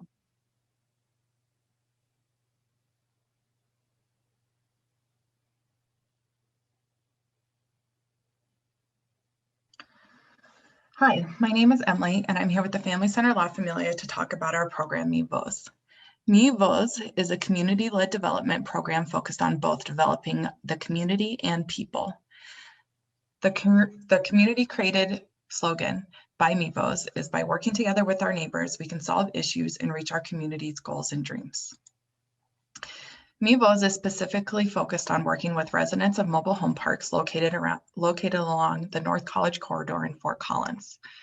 These mobile home parks are made up primarily of Spanish-speaking residents.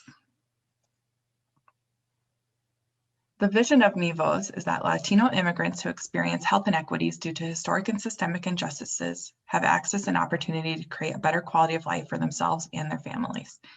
This has guided our work for the past 3 years. MIVOS has 3 pillars that guide and inform our work. The first is being community-led. By being community-led, we ensure that our issues and solutions are coming from the community. We not only talk about issues, but amplify community strengths. Community-led engagement has meant going door to door to ensure that residents are involved, community meetings to identify issues and solutions, and working alongside community members to address how they want to move forward. Our second pillar is civic engagement and advocacy. We work to create comfortable meetings for community members, build bridges between government, elected officials, and residents, and increase capacity to ensure that residents and elected officials can work side by side to address the community issues. Our third pillar is leadership development.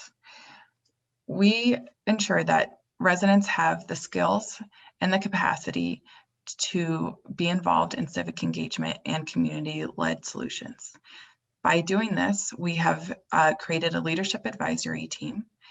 We worked alongside residents to create a leadership lab, which is a leadership development program designed by the community for the community, and also offer promotora training or community health worker training to provide training and education for both how to improve your community and employment opportunities. In 2018, we met with residents of North College mobile home parks to talk about the issues they are experiencing and what they would like to see for future generations. Over the next 3 years, we worked with residents to elevate their concerns within the community and learn ways that we could address solutions.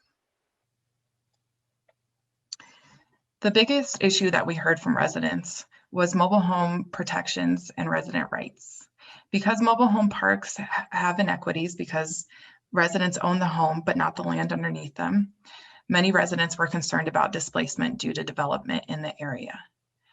In 2018, we started meeting with city council members to talk about some of the issues residents were facing, both with fears of displacement and resident rights.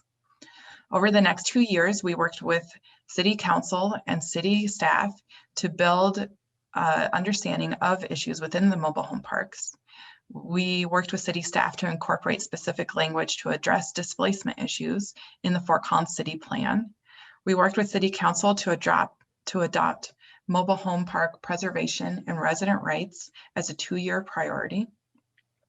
Through community engagement and advocacy, City Council adopted code changes to improve resident rights and the creation of a mobile home park zone district. In 2020, most of the mobile home parks we worked with were adopted into the zone. We also work to create formal leadership development opportunities. One of this is the Leadership Lab, which is a community-led leadership program focused on enhancing leadership to increase civic engagement and improve the community. We also offer promotora training, so residents have the skills to gather information about community-specific issues, conduct outreach in their community, and promote opportunities for advocacy. These 2 programs were built with the intent that MIVOS would be transferred from the Family Center to the community in the future. We also worked with the city on the idea of developing a community hub located in North Fort Collins. When working with residents, we heard many times that there was no one single place that residents could go for help to access services, to start a business, for their kids to get help with school, or to get health information. Now we're in the process of developing a community-led development located along North College to build a community hub. This community hub will serve the Spanish-speaking community and be led by the Spanish-speaking community. Finally, we worked to increase awareness of the importance of mobile home parks. We were featured in multiple publications and on the news about the work we are doing and addressing the importance of mobile home parks and how they are a key part of the fabric of housing in our community.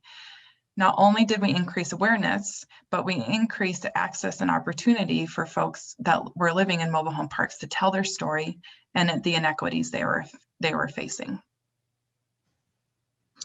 So what's next? We'll continue to focus on housing stability. We have begun a new program to address economic justice and working on economic opportunities through reskilling, improving business and connections, creating a sense of belonging within the Fort Collins community and making sure that Spanish-speaking residents feel welcome. And finally, transferring the MIVOS program from the Family Center to the community. Thank you for your time today. And if you have any questions, please feel free to reach out.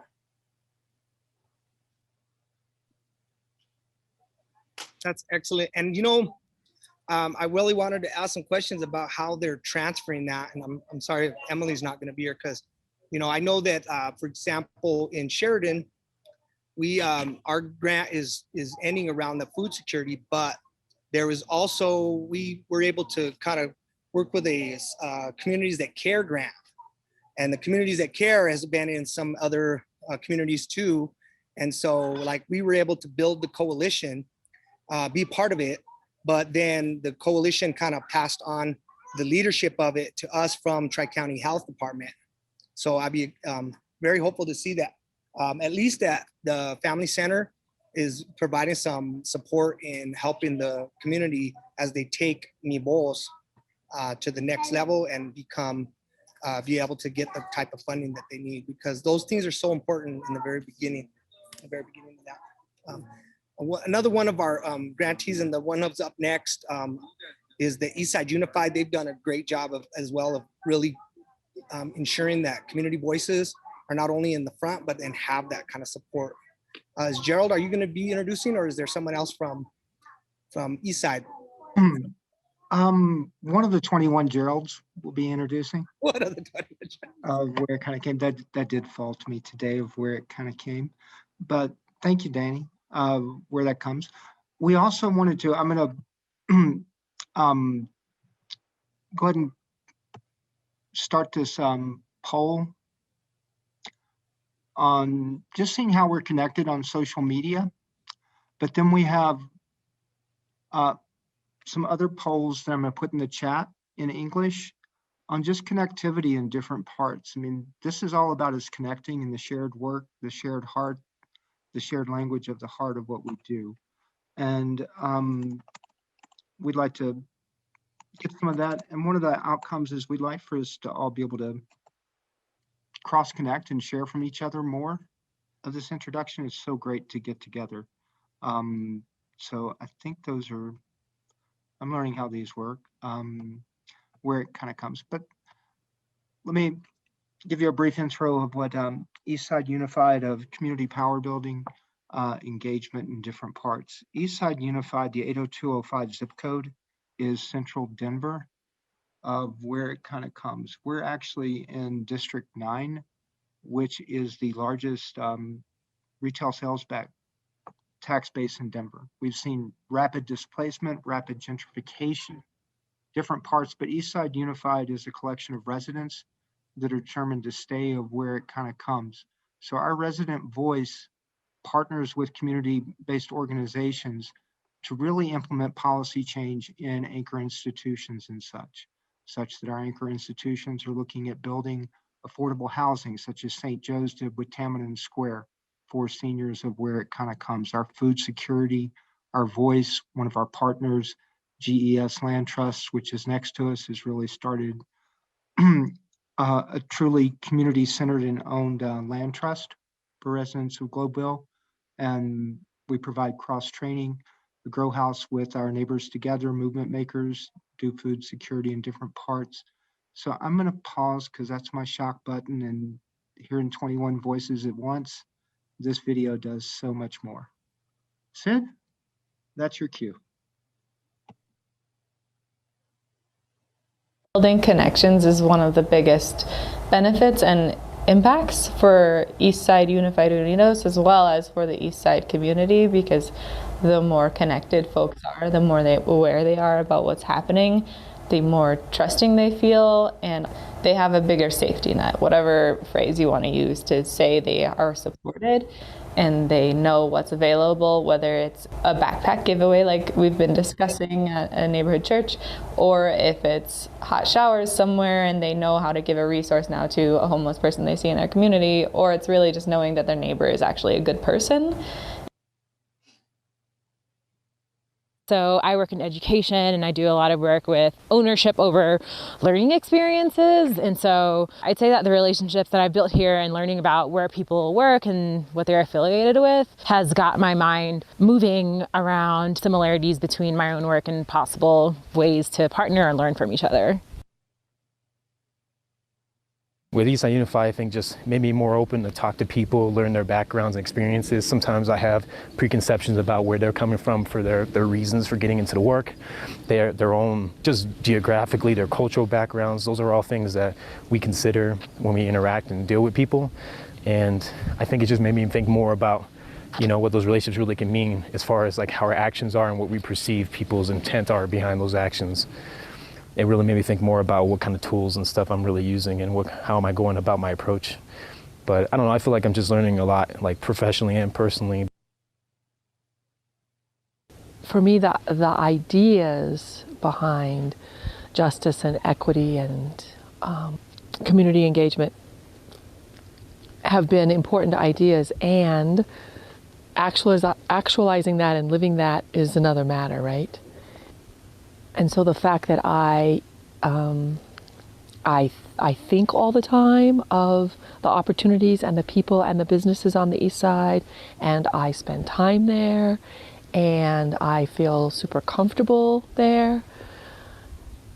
And I credit this work largely with those, I don't know what you want to call them, improved sensibilities.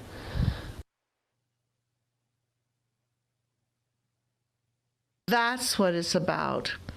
It's residents advocating for themselves, residents determining what the issues are and how to approach resolutions to those issues. And I like that resources were around the table to help drive the agenda of the neighborhood residents. So I like that.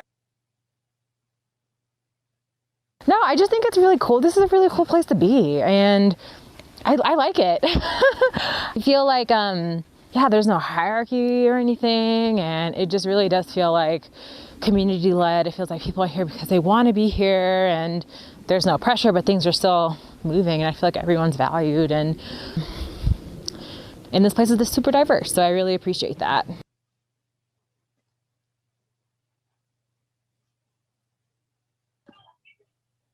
Thanks a lot, Gerald.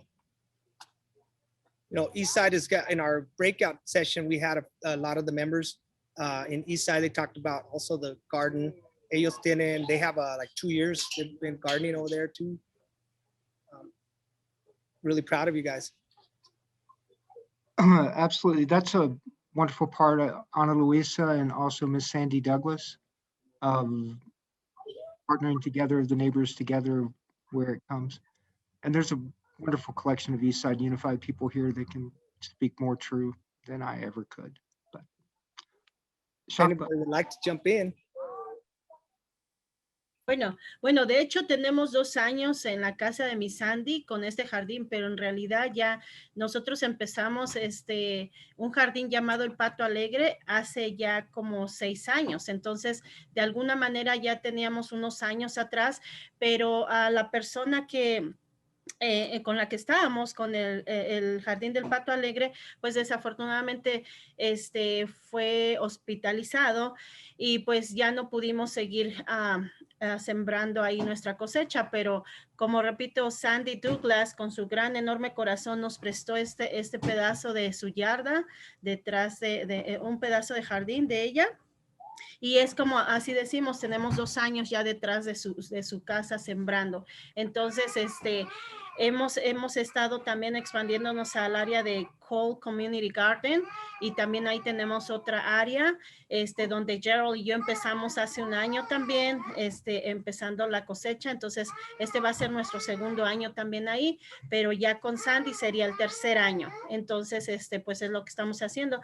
Igual de alguna manera, como repito, con Vecinos Unidos también tenemos caminatas cada tercer miércoles, y pues de alguna manera no solamente caminamos, sino que también lo que hacemos es tratamos de limpiar las áreas o las calles que están con bastante basura, y es lo que estamos haciendo también. Entonces es un grupo que está creciendo, y tenemos de alguna manera diferentes organizaciones que vienen y nos enseñan muchísimas cosas, como tenemos el apoyo de Grow House, que ha venido a enseñarnos cosas de cómo podemos aprender o crear nuestras propias medicinas naturales. Y es algo que, pues, como decimos, nuestros ancestros no usaban medicina, y era algo natural que ellos usaban. Entonces es algo que con Grow House estamos volviendo a aprender, y yo creo que estas medicinas que hemos aprendido en este tiempo de pandemia nos ha ayudado bastante para que de alguna manera subamos nuestro sistema inmunológico. Si tenemos una pequeña gripita, con esa medicina natural nos hemos sentido, gracias a Dios, bien.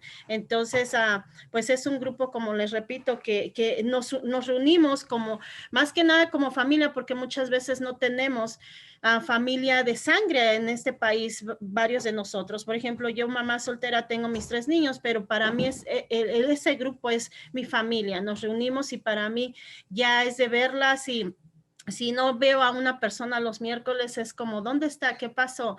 Entonces es más que nada familiar, pero como repito, o sea, caminamos, y es algo que nos llena de alegría el ver todavía la naturaleza.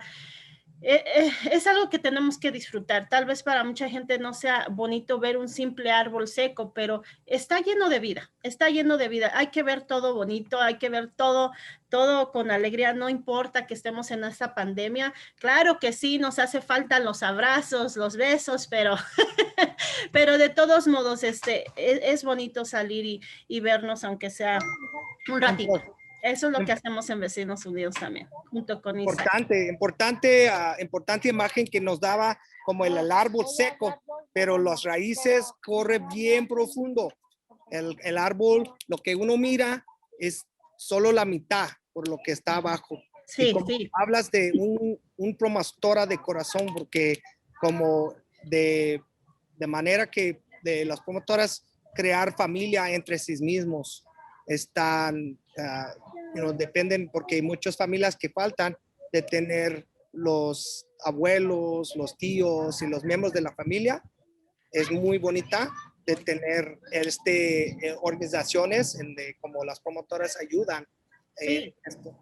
Y me gusta comentar para todos, escuchando en especial los miembros de los sistemas de pólizas de salud público y la gobierno, la de mesa de salud, de saber que nuestras comunidades son muy conectados. En el Eastside Unified había un residente de Sheridan que se llama Dwayne Pride, y él era muy conocido desde 6 años. Dwayne también trabajó un poquito porque era homeless, y él trabajó aquí a veces en Sheridan, pero también era muy importante con Eastside Unified. Y después en caso, él pasó probablemente por la coronavirus, estaba en la calle, y en febrero 2020 escuchamos de su muerte, y pues todavía conservamos en el corazón. Gracias, Gerald. Aquí estamos. En la siguiente, pues como no es video, hermanas de color, traemos nuestras promotoras trabajando en la jardín, y estoy invitando a unos de los líderes. Lo que promotoras en Sheridan, lo que tratemos este año el año pasado, es de crear equipos con liderazgos, y algunos de los líderes de nuestro grupo aquí están con nosotros, ellos divirtiendo todo con los pies en la madre tierra. Estoy poquito emocionado, pero estoy celoso porque tengo que quedarme aquí, pero me voy a poner las pies adentro. Emma, y nos vamos a tomar un breve tiempo. Me gusta si tiene una pregunta o un comentario, Lorena, por favor. Un comentario, Dani.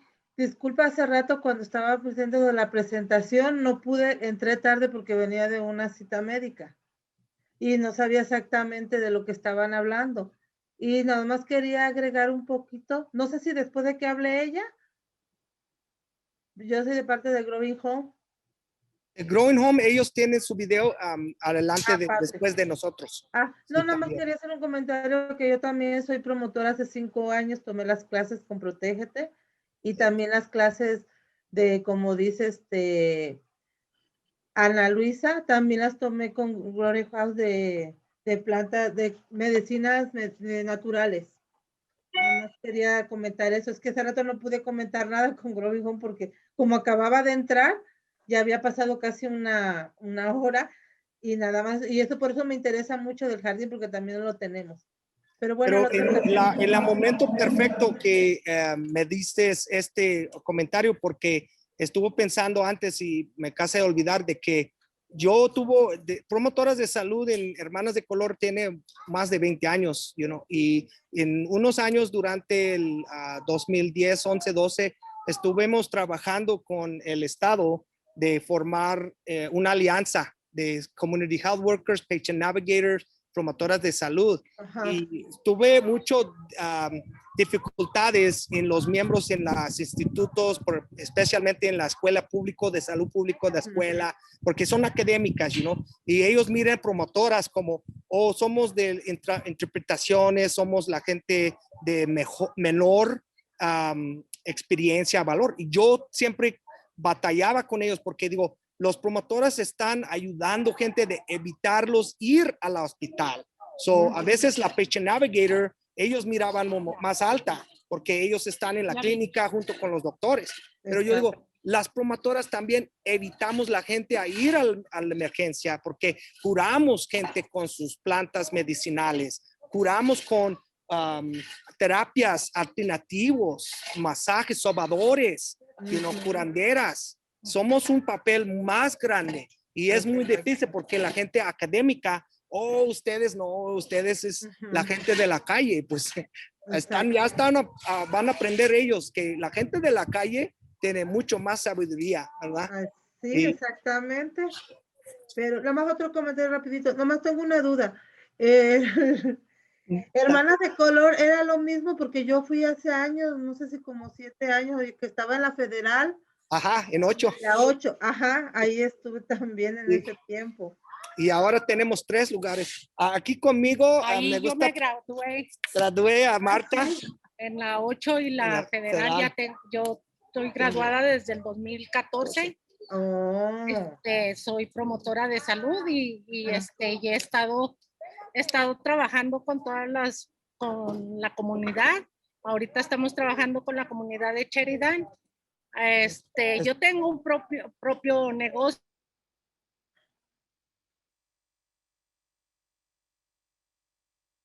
Se llama Nutribaja, entonces soy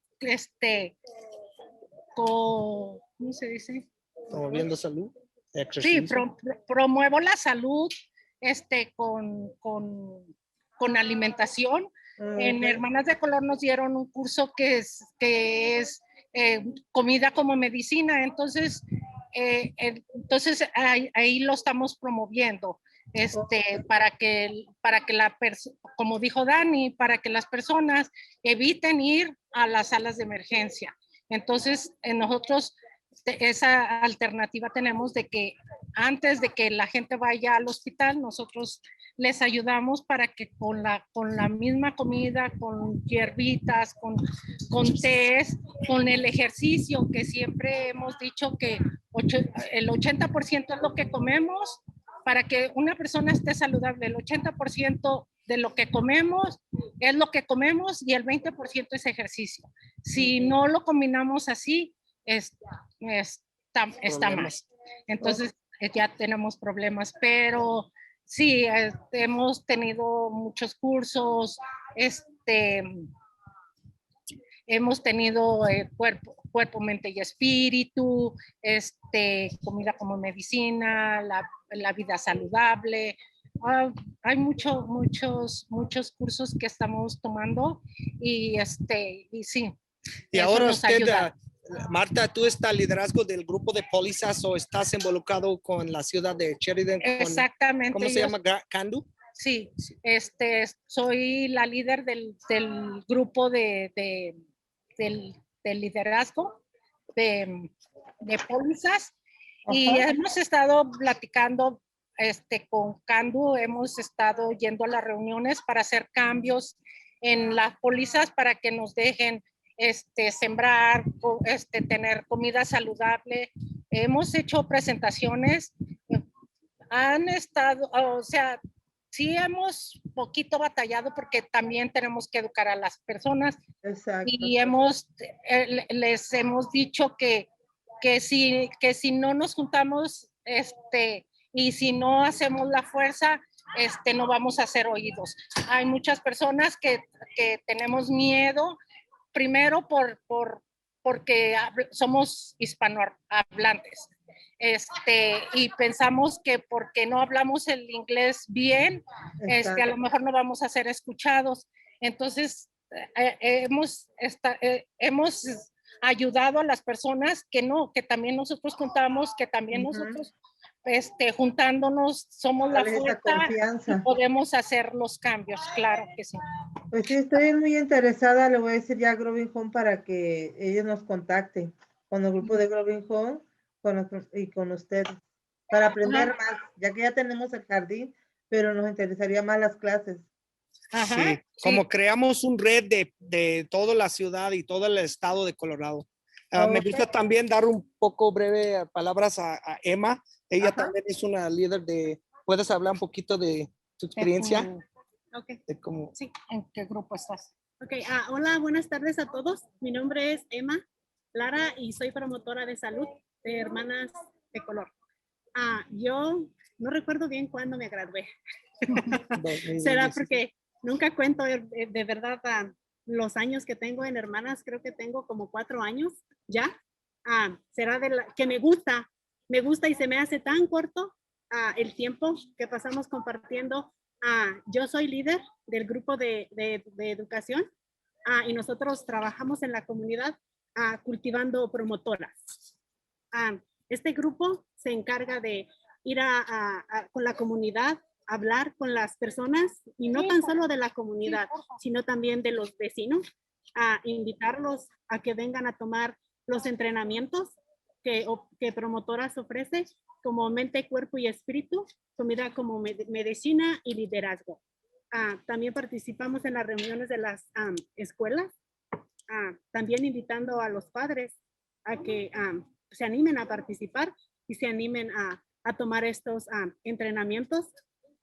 Y para mí en lo personal, creo que eso es lo que más me gusta, ser promotora. Amo ser promotora. Me gusta hablar con la comunidad y conectar. Creo que si hablas de corazón con las demás personas y amas lo que haces, puedes hacer llegar ese mensaje a la comunidad. También he participado en las presentaciones con Candu. Trabajamos un grupo de líderes desarrollando el PowerPoint para la presentación para los cambios de póliza. Y eso también me gustó mucho porque para mí era algo nuevo y más, no es tanto, creo que el idioma no es un reto. No, para mí no. No, exactamente. Porque si tú sabes usar las palabras correctas y ir con las personas adecuadas, puedes hacer esos cambios.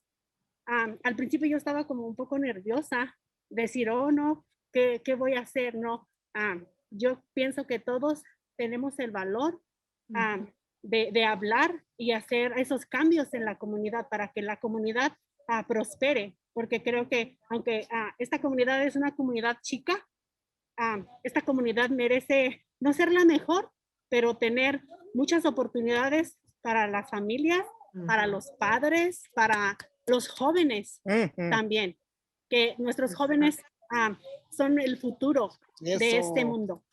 Exactamente, no hay barreras ni el inglés, ni yo tampoco no hablo el inglés así y no manejo y gracias a Dios donde quiera ando y he tomado varias clases, varios cursos para extraer a la comunidad que, como dices tú, que a veces por miedo o temor del racismo, el idioma y todo eso no se atreven y entonces yo traigo esa información a esa comunidad. Sí, incluso hay muchas madres de familia de las escuelas que ellas me dicen, pero yo qué tengo que hacer para Ajá. ser promotora. Nosotras, no nada más yo, hay un grupo de educación que ellas son promotoras y ellas también participan hablándole a la comunidad, no nada más es el trabajo mío, Exacto. es un grupo que formamos ese conjunto para hacer llegar la voz y las palabras adecuadas. También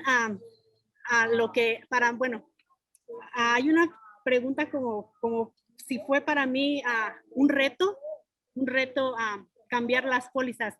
No fue un reto porque ya existían algunas pólizas en la comunidad. Solamente creo que las personas tenían que saber lo que el grupo de promotoras queremos hacer. Y nuestro plan es tener un huerto comunitario o un mercado donde la gente pueda comer frutas, verduras saludables. Y también los problemas sociales que existen en la comunidad también. Porque hay muchas personas, y más en este tiempo, que tienen problemas mentales. Eso también es muy importante, hablar con la comunidad y siempre. Yo siempre estoy hablando con mis compañeras y hay veces que ellas vienen conmigo y ya platicamos y así de algunos problemas que tienen tanto mentales, económicos, y eso nos hace ser un grupo. Unidas. Todas juntas hacemos una sola hermana. Somos un cuerpo. Sí. Es como también es muy, a veces en los sistemas, en sus instituciones dicen, oh, pues las promotoras, ojalá que se lleva la gente al doctor. Pues el doctor no tiene confianza con la gente. El doctor tiene otras ideas. Y en realidad, cuando trabajamos juntos, provenimos el buen salud entre nosotros mismos, porque nuestras raíces, nuestros antepasados nos han dado la educación y la instrucción de cómo vivir bien y cómo compartir en nuestras comunidades para ser fuertes, ¿verdad? Así es. Creo que yo conozco a ella, ¿cómo se llama? Belén. Pues con Mira, Belén fui, ella me dio unas clases hace años en Hermanas de Color. ¿No se acuerdan? Lorena. ¡Oh, Dios mío! Lorena es una de nuestras promotoras. ¡Adelante! ¡Yay! ¡Promotoras al poder! Así es. Sí, Belén es la conocí por los ojos. Ajá. Me quité la máscara para que me puedan reconocer. Ajá, digo, ¿será o no será? Ya ve que apenas le mandé un mensajito de saludos por ahí. Sí. Y perdona la tan dificultad por las interpretaciones. No, se estuvo muy bien, correcto. Y gracias por dejarme compartir algo y la reconocí. No es que no me acordaba de su nombre y la tengo ahí. Hábleme, Lorena, hábleme, porque estamos muy fuertes creando y cultivando promotoras en muchos lados. Ok, sí, así estamos en contacto entonces. Ok. Qué bonito es. Qué bonito es. Y Belém es nuestra directora de educación de hermanas para más de 20 años. Imagina, sí, pues estamos creciendo, estamos aprovechando y no se pueden dejarnos los miembros que supuestamente tienen poderes, pues hay que hacer, ellos deberían escucharnos y hacer un espacio en la mesa, porque nosotros no necesita un espacio en la mesa, somos la mesa. Ok, ¿verdad? Somos las raíces. Vamos a seguir. Yo, disculpa por mucho tiempo, voy a introducir. Y a mí también por estar haciendo preguntas. Está bien. Vamos a continuar con una video que tenemos, la última para cerrar este programa, y es una muy bonita de tener Dolores Ramírez. Ella estaba, yo veo en los videos, está dando mucha sonrisa. Y ella puede dar un poquito de palabras y vemos la belleza de sus jardines allí en Growing Home. Ajá, ya. ¿Estás ahí, Dolores? Y pues disculpa, Dolores tuvo que ir a otra reunión, pero aquí estoy. Mi nombre es Whitney Leeds, uso pronombres ella, she, her, y soy la gerente de abogacía y organización comunitaria de Growing Home. Y pues tenemos a nuestro video. Puedo decir algunas palabras después también, pero ya sé que estamos corriendo. Así que, Sid, si quieres empezar con nuestro video, muchísimas gracias. That's your cue, Sid. You got the video? I knew he wasn't sleeping.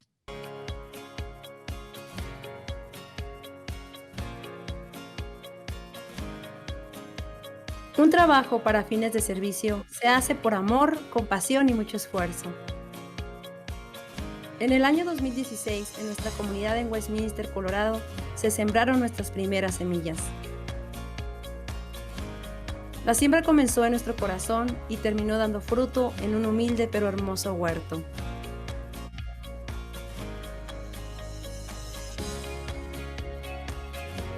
Cada año, miembros de nuestra comunidad trabajan en la planeación y organización de esta siembra y cosecha, beneficiando así a muchas de nuestras familias de la comunidad, y a través de este esfuerzo hemos mirado el hermoso fruto puesto sobre nuestras mesas. Con el apoyo de la organización Growing Home, la ciudad de Westminster y la organización de Protégete, continuamos con este maravilloso proyecto. Nuestro huerto llamado Jardín de Fe y Esperanza este año continuará situado en nuestro vecindario en Erin Street Library en Westminster, Colorado. La comunidad se ha dado la tarea un año más de echar mano sobre nuestro jardín. Será una maravillosa experiencia donde con fe y esperanza deseamos ver cada semilla sembrada dando un delicioso y saludable fruto. Agradecemos a los participantes en este proyecto por el apoyo a la comunidad, por proveernos de los recursos necesarios para la nueva plantación. La siembra está lista, espera ver la cosecha.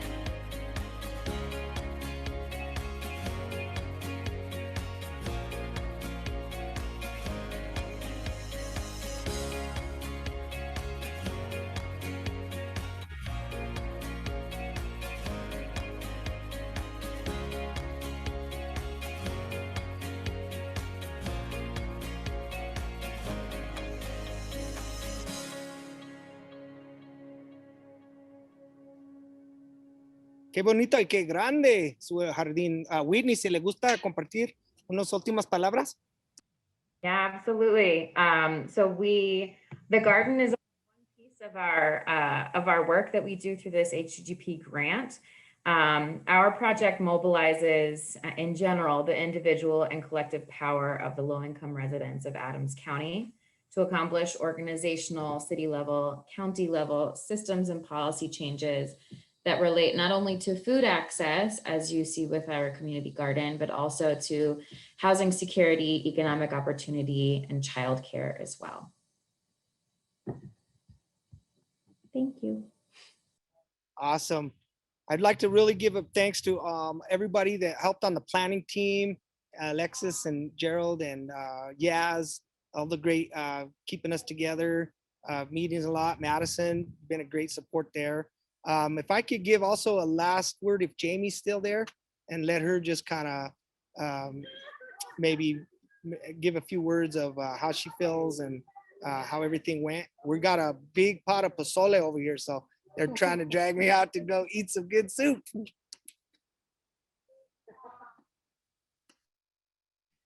Or maybe maybe Jamie is not on. I think Jamie had left. I don't see your name. Hey, you know, we kind of took over that Spanish en la final, you know, and so we got to chase some people off. Well, no, of coming back from break and really of hearing from residents and people that have been empowered from Eastside Unified, from Sisters of Color of that partnership. I mean, growing home, that's my win on the day of where Isn't it kind of comes. And, you know, I do want to acknowledge really Community Language Co-op. Thank you. And of us being able to really create this space to speak from the language of the heart, where it comes. Guys, we're 20 Gracias. minutes. we're 20 minutes ahead of the schedule. Did we have that HDGP trailer? That's what. Yeah, we have because HDGP did work on a documentary, and they've got some excellent. It's going to be a rather long film, so we have. Sid could probably look that up there. I gave him a message about it, and there's an HDGP. During the playback at 3 o'clock, he was going to insert that maybe in the thing, but let's hear it now. It's a 5-minute trailer of where it kind of comes, and we can watch that, and then we can sort of have a big breakout room for the people that do want to stay. Sid? A lot of us think about health, we think about our lifestyle choices, our behaviors, and then when we get sick, it's our access to the healthcare system. But our access to the healthcare system actually makes up a very small proportion of what actually truly makes us healthy. So it only accounts for about 10 to 20% of our overall well-being and health. Whereas there are a lot of other factors, which we now term the social determinants of health, that actually play a much bigger contributor to our overall health. Your zip code essentially determines your life expectancy. So when you look at the city of Denver, there's about a 9 to 10 mile difference between Wash Park to the south and North Denver and Globeville, Elyria, Swansea to the north. And in those 10 miles, there's about a 10 or 11 year life expectancy discrepancy. We were excited about this grant opportunity because at the Coalition, we believe that housing is healthcare. You can't maintain or achieve good health if you don't have adequate housing or housing, period. If you're living on the streets, it's just not realistic to expect good health outcomes. The Health Disparities Program has allowed Build a Generation to really focus on resident-led work. One of the unique things about this particular grant that I noticed was that it let us use whatever model we thought was best for our community. What we're actually doing and what we're talking about, what we've learned is that we wanted to create a workbook. We wanted to create an actual way for communities to have more power, build more power collectively towards shifting development working for them. And the biggest missing piece in everything that we were seeing, other types of equitable development plans that were out there, is the community part. Because the community, feedback or outreach, it's not the same as having collective power, as being and not even at the table, doing it, being the table, I often have to remind people that when we talk about housing, it's a much bigger issue, and I encourage them to widen their perspective. Imagine that you are cost burdened in your house, paying too much for your house, and you might even have to get a second job. That automatically is going to restrict how much recreation you can get, how much exercise we can get. All of these things, when we start thinking of health from a broader lens, we start to realize how interconnected it all is. So working with the policy advisory team, I do feel like my word is being heard. Like I feel like my point of view is just as important as someone that's trying to make money. Yes, I want to make money, don't get me wrong. But if I can help make the changes now, later on down the line, someone that just came from my situation will have a better opportunity to have the affordable housing or have the daycare services or have equal living just like everybody else. Like I don't have to work 5, 6, 7 jobs, lose time with my kids, and still not get nowhere.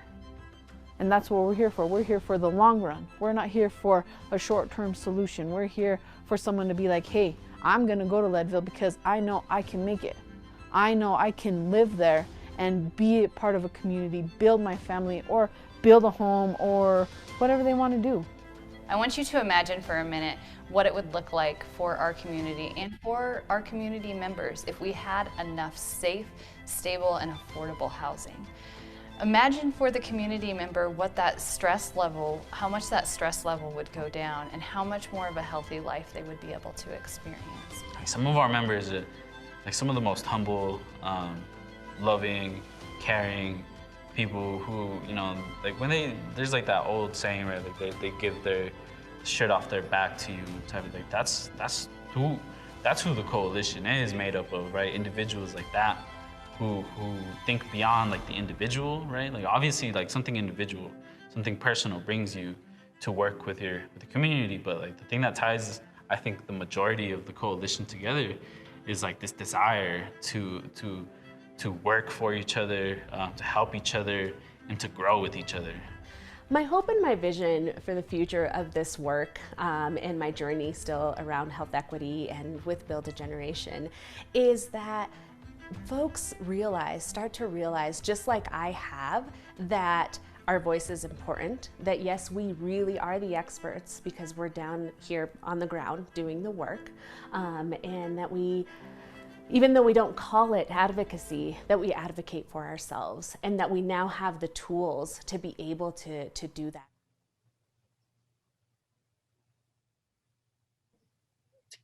They really summarized it great. You know what I mean? They just had those. She didn't steal my line about being on the table. I had watched the video and so I forgot it was on there, and then I stole that line from her. Hey, Danny, that was great. Can we have Shayla Perkins, our peer evaluator, just give us a debrief? Nice. On that video? Yeah. All right. Hi, everybody. I'm Shayla. You all know me as the evaluator for the project, one of the evaluators with the Peer Center, partners in evaluation and research at Kaiser Permanente. So I have enjoyed these last 2 and 3 years working with you all and really appreciate you all. And Peer was tasked with with this, you know, to be able to you know, hire the consultant for this video. And I really appreciate you all for, you know, giving your time and sharing your story as well as your work. You all are truly amazing. And this is going to be highlighted in that video for sure. And this trailer was, you know, just highlighting the interviews, but there's going to be a lot of action as far as what was captured. So it should probably be about 30 minutes. So be prepared when you do get that link to want to watch it in its entirety and share it out with everyone. So thank you guys. I really appreciate you all. You all are truly amazing. And you're doing such amazing work, especially during a pandemic that, you know, really highlighted issues that we already all knew. And you guys are just phenomenal. So thank you so much. It has been a pleasure working with you all. And if you have data questions, don't hesitate to reach out. All right. Bye, you guys. Thank you. Thanks so much, Sheila. And, you know, really looking forward to sharing the video, getting it out there. Maybe on, I know that this recording is going to go on Sister's YouTube channel. So we'll have a link for you guys real quick. And then we'll be able to get that for people that couldn't make it to the morning one. So really appreciate. Last words from you, Gerald? No, definitely appreciate everybody of where it kind of came. And once the video is up on SoCo's YouTube page, we'll also send out a thank you email from the Eventbrite that'll also have the survey, the different kind of parts. And if there's any other information, our partners will be following up to just send that back. We'll use our technology. We learned a lot today. I learned, wow, how many personalities I have. I like, yeah. I got to go for a walk and ground myself. I have to go for a walk. It's my thing after this of like, you need to go and walk until you feel your feet kiss the ground. And clear your head, Gerald. Yeah. And you know, yeah, shock button mute. Hey, we got 10 minutes free. Thank you so much, everybody. Thank you guys. It was so fun to watch. Danny, you were amazing. Thanks for just picking up, even though things didn't go smoothly at the beginning. It was great. Yeah, being a musician for a lot of years, you learn to just, hey, if you miss a roll note, with it. Keep the song going. Don't stop the song. And we are, you know, as a community, we're always continuing to grow, and let's do it. It takes all of us. So thanks everybody for coming here. Really great to see you guys. Have a blessed summer.